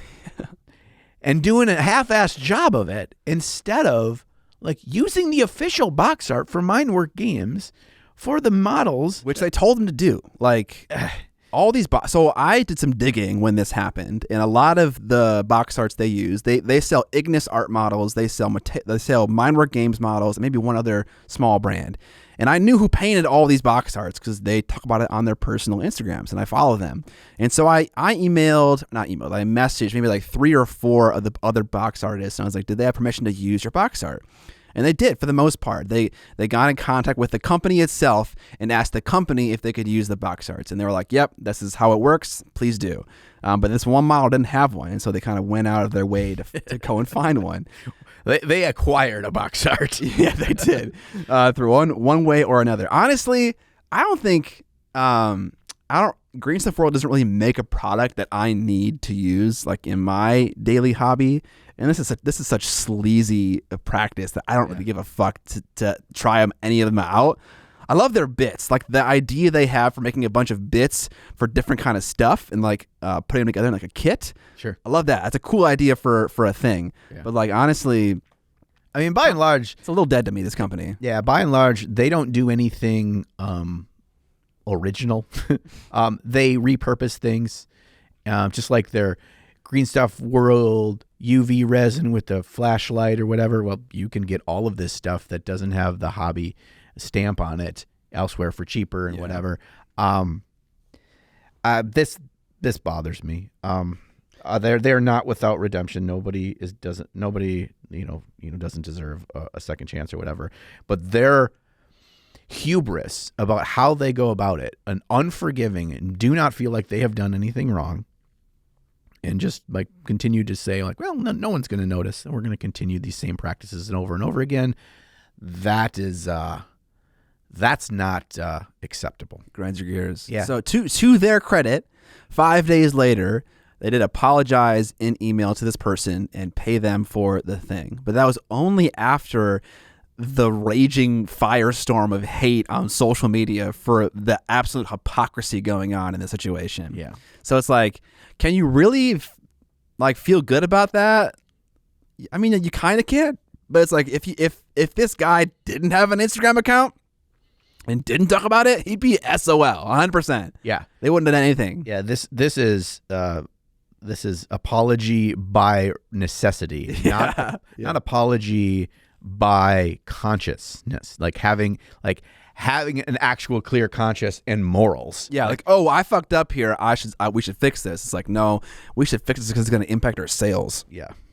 All right, let's keep moving. Army Painter announced metallic speed paint. I saw this. I kind of watched a portion of the video on it. I don't know. It kind of looks like partially translucent metallic paint.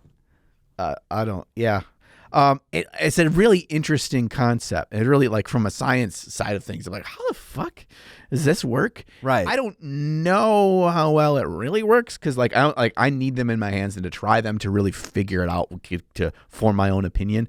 It's really interesting theoretically. Yes. So, like, okay, you can paint, say, a Stormcast Eternal like ochre or like dark brown and then dry brush it gold, and that works. That is not a fully covered model and it looks metallic. Now, when you think about how a dry brush works, you are hitting the edges of things, right?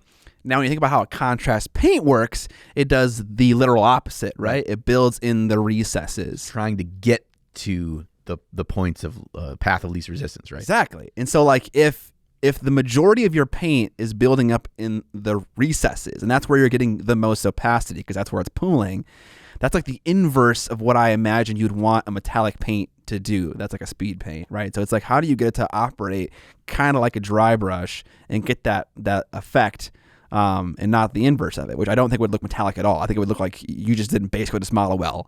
Like, what if there's again, I don't really know, but like there's different parts that make up a paint, right? And there's the medium, and then there's the pigments, and there's the blah blah blah blah blah, all the different things in there. What if the parts within that combination that are trying to run for the border, like Taco Bell, like they're trying to run to the recesses, are the parts that are not the shiny parts, right? Okay. But the parts that are the shiny parts are the parts that just kind of like stay home, and the parts that are trying to run away are the parts that are going to be more of the matte, non-reflective. I mean, right? I'm talking in theory. Yeah. That could, in theory, work. I don't know if that's what this stuff does, but I'm just like, is that possible that that's a thing that works? I mean, I got a picture for you here. So hoplite gold on the left, tainted gold, normal paint on the right. I mean, what do you think about that? Oh, there's the speed paint, and there's... That's one frame of one gold on one model, you know, so it's not a lot to go on. It looks okay. Does it look shiny and metallic? Not really. It kind of looks like the hue of a more desaturated gold color, but does it look like a metallic color? I don't know. Is this supposed to be true metallic? Yes. That's weird. It doesn't have a high shine to it. Yeah. But it's almost like they took a speed paint or a contrast paint that you'd use to make your own NMM. Mm-hmm. Use that color, pigment, whatever, mm-hmm. and then they like put a couple of drops of regular droppy drops of like the shiny flaky stuff. Yes, the mica flakes. That mica flakes. I got to see it in my hand. Right, it's really hard to tell from a picture. Yeah, it looks promising from that picture. Yeah, I want to see more. I should have watched this whole video. Like, maybe you could like apply this contrast paint and then do like a dry brush and then be like, oh, like now we're popping off. Yeah, it's like they are taking a two-step system and they're cutting the amount of steps in half. Right. That is awfully fucking ambitious. Yeah. I mean, like, I don't know, it kind of, you know, now that I'm looking at this video again, it kind of works because like if your edges aren't collecting a lot of paint, then they're bright. And if your undercoat is white, then you basically get like an edge highlight, right, on TMM. So that might work out. Again, yeah, we don't really know how it's going to work out, and we're interested in trying it out further. But this is kind of like I like the idea for the product because this is an unexplored area so far in this new and interesting hobby paint that we are currently experiencing in this year or last year too. So a metallic speed paint. Cool. James the Rider Goblin says, while a neat concept, the models in the video don't look overly metallic to me. Could be the footage and the lighting combination, or it could be there's just that much metallic pigment in them. Fair assessment, James. We'll put the video down in the description below, along with all kinds of news items that we don't necessarily go over. If you want to check them out, it's all linked down there below. Your one-stop news shop. Motherfucker. Our description. All right. I am going to hop over to someone we already talked about earlier in the episode in the news about Monument Hobbies, because they have finally released a Pro Acryl Beginner Set, which typically their sets come in like core set series 1, 2, and 3. Paints that make sense together kind of thing? It's just like the order in which they release them. Okay. Yeah, is basically it. But they never really had across their whole range. This is like their beginner set is the must-haves. And so they've released one, a 10 paint set to start from, which I think is a pretty cool idea, especially as like we got to start somewhere, and you know, recommending different brands for different starter sets, beginner sets. That Vallejo one is kind of notoriously a great one. Yeah, I think this would maybe rival. And something that's not in the news here, but I am going to announce, because it will be out to the world by the time this video goes live, is that Pro Acryl has started an artist signature series, and that they're working with artists to have them design their own colors in a signature series. And the first one is now available, and there's 2 artists that have their 6 paint set. One of them is Vincey V. Here's why you're wrong. Oh fuck, that was the wrong one. Damn it. Sure. The first artist is Vincey V, and the second artist is me. Hey. Wah, wah, wah. Where the fuck is that? We lost the fucking horn of doom. So this was such a fun experience. And Vince and I and Jason from Monument Hobbies have been working together for the last year. Like, we'd get together on Google calls and we'd talk about colors and we'd mix stuff up and we'd talk about what we felt we really wanted to be in their line. This is how Vince and I approached it. But these colors don't exist in the Pro Acryl line. Mm-hmm. So like, these are really colors we love. These are colors we use a lot. These are mixes, slight variations. It's like, it's kind of like this, but it's a little bit more like this. And then working with Jason's pigment master that he works with to do all their pigment master to do all their mixes and to come up with that. And they'd give us samples. We'd have dry samples and wet samples. And it was just really, really interesting. But from a news perspective, that's out. They're available if your local stores carry Pro Acryl. They'll probably carry these sets as well. You can also order them directly on Monument's website or other places. And you actually support Vince and I if you buy them. Very cool. So, yeah. How much money do you get a set, bitch? I guess $69.69. Hey. But yeah, and so some of the colors I chose like a really rich, warm, mid-tone brown. That's like, you just don't find, I look for that color all over the place and most brands don't have that. I got this reddish gray, which Vince and I use all the time, and we were like trying to call dibs on which colors we were going to get. So yeah, there's some really, really good ones there. So yeah, I mean, I'll be talking about it in an upcoming video where I'm gonna like go through and paint with the 6 paints that I had, why I chose those, why I love them, what I use them for, kind of a thing. But anyway, that's news. New paints, you gotta buy them. Gotta buy them. We got some Wyrd updating their Malifaux game. We don't often hear much about Malifaux getting updates and stuff, but they're getting some errata for Malifaux that updates some of the major factions like Bayou, Arcanists, Explorer Society. So that's pretty cool for all you weirdos, Keck out there. Weirdo. Is that what people that like weird models are called? Because if not, it's fucking brilliant. I don't know. I gotta pee. You knock through the rest of this. I will knock through the rest. Mantic coming out with a new thing called Ambush Kings of War, which includes Dust, Ochre, Rat King, Abyss, Halfling, and Goblin starter sets. It was announced on December 14th. It's a small version of the game, set below the usual 2,000-point game. All right, cool. I don't play much Kings of War, although I do want to try it because boy, do I love me some rank and flank games. You guys all know I love that stuff, so I would love to try it out. But you kind of have to pull your punches here with how many models and armies you collect and what you paint. So I'd love to kind of get like a demo in of that kind of game. GW rebrands Forge Worlds to Horus Heresy. This was based on an article from Spiky Bits, and they kind of went through. The most recent thing that GW did was they changed the name of the Facebook page to Horus Heresy versus Forge World, but you can still see it says @Forge World below. And the logo of Forge World is still kind of plastered all over GW's products. But this article goes through all of the things GW has done over the years to kind of slowly change the brand of Forge World to Horus Heresy specifically. And, you know, it's an interesting speculation because there are a lot of products they sell on the Forge World site, both 440K, for Age of Sigmar, that are not Horus Heresy. So I don't know if we're going to really see like a full conversion over to Horus Heresy, or if it's going to be just like kind of like the Facebook page and stuff like that. Because like when Warhammer Old World comes out, you know, you kind of see that as the Forge World the Horus Heresy of Age of Sigmar, right? And so it's like, are they going to sell those models in resin on the same website? Are they going to go on the GW website? Like, where is that all going to live? I don't know. I don't know.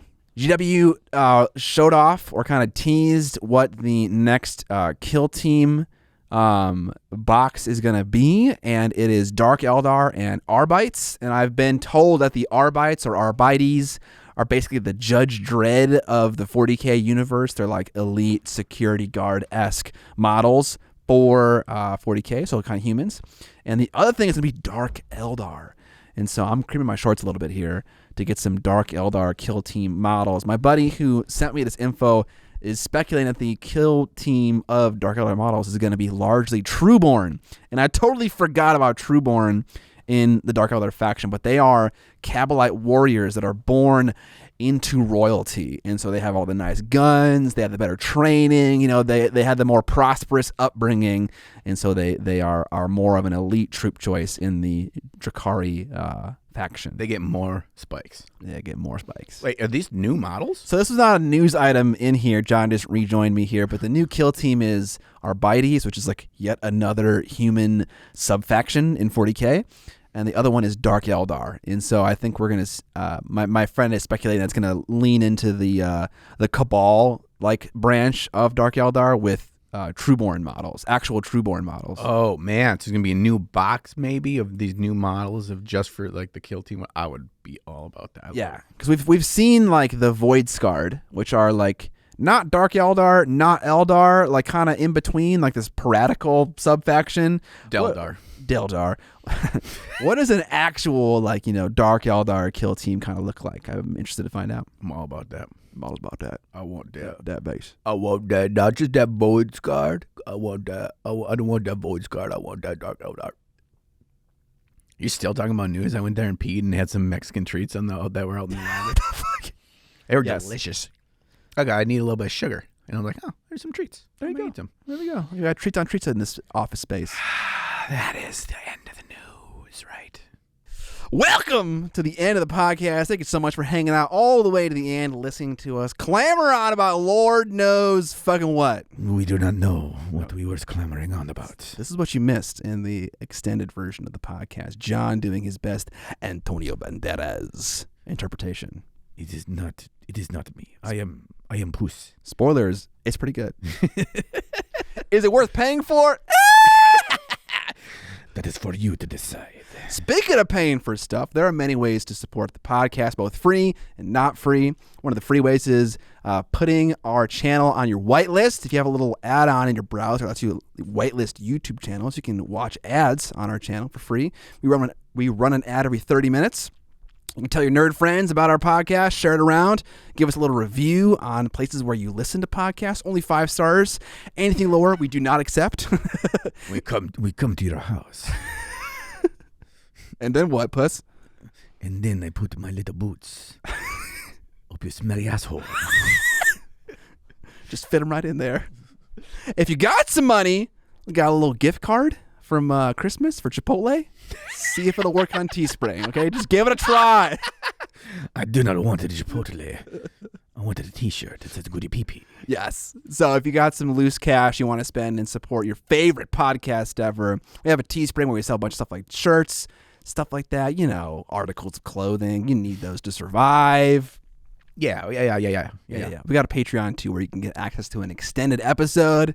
Talk about things that I mentioned earlier in the podcast that I don't feel that the need to repeat. You fucking know what they are, okay? Give me your goddamn Chipotle gift card. It is all we need to complete our quest. And that's it, you know? You know how to support us, okay? It's the end of the year. It isn't. It's the first episode. It's the first fucking episode, man. That might give it away. Over, man. That might give it away when we're recording this right now, okay? Yeah. Oh. So if you made it all the way this far to the end of the podcast, you probably should turn it off by now. But since you didn't, It's trash. This is a little bit of a. We probably should have talked about this at the beginning of the podcast, but surprise! We said we were like, oh, we're gonna have a little bit of a break before season 4. Surprise, motherfucker. Yeah, sunrise, motherfucker. It's time. Some fries, motherfucker. Well, this first episode is coming up your ear holes really quick. And then our next episode, there's going to be a little bit of a gap because our next episode is going to be live at LVO. So it's going to be recorded a little bit later. Don't worry. We'll try to get that up as soon as Alex can do all the hard work. Until then, we are going to fuck up the end of the episode where John doesn't know how exactly he's going to set this up. So he's going to just say, we'll catch you on the...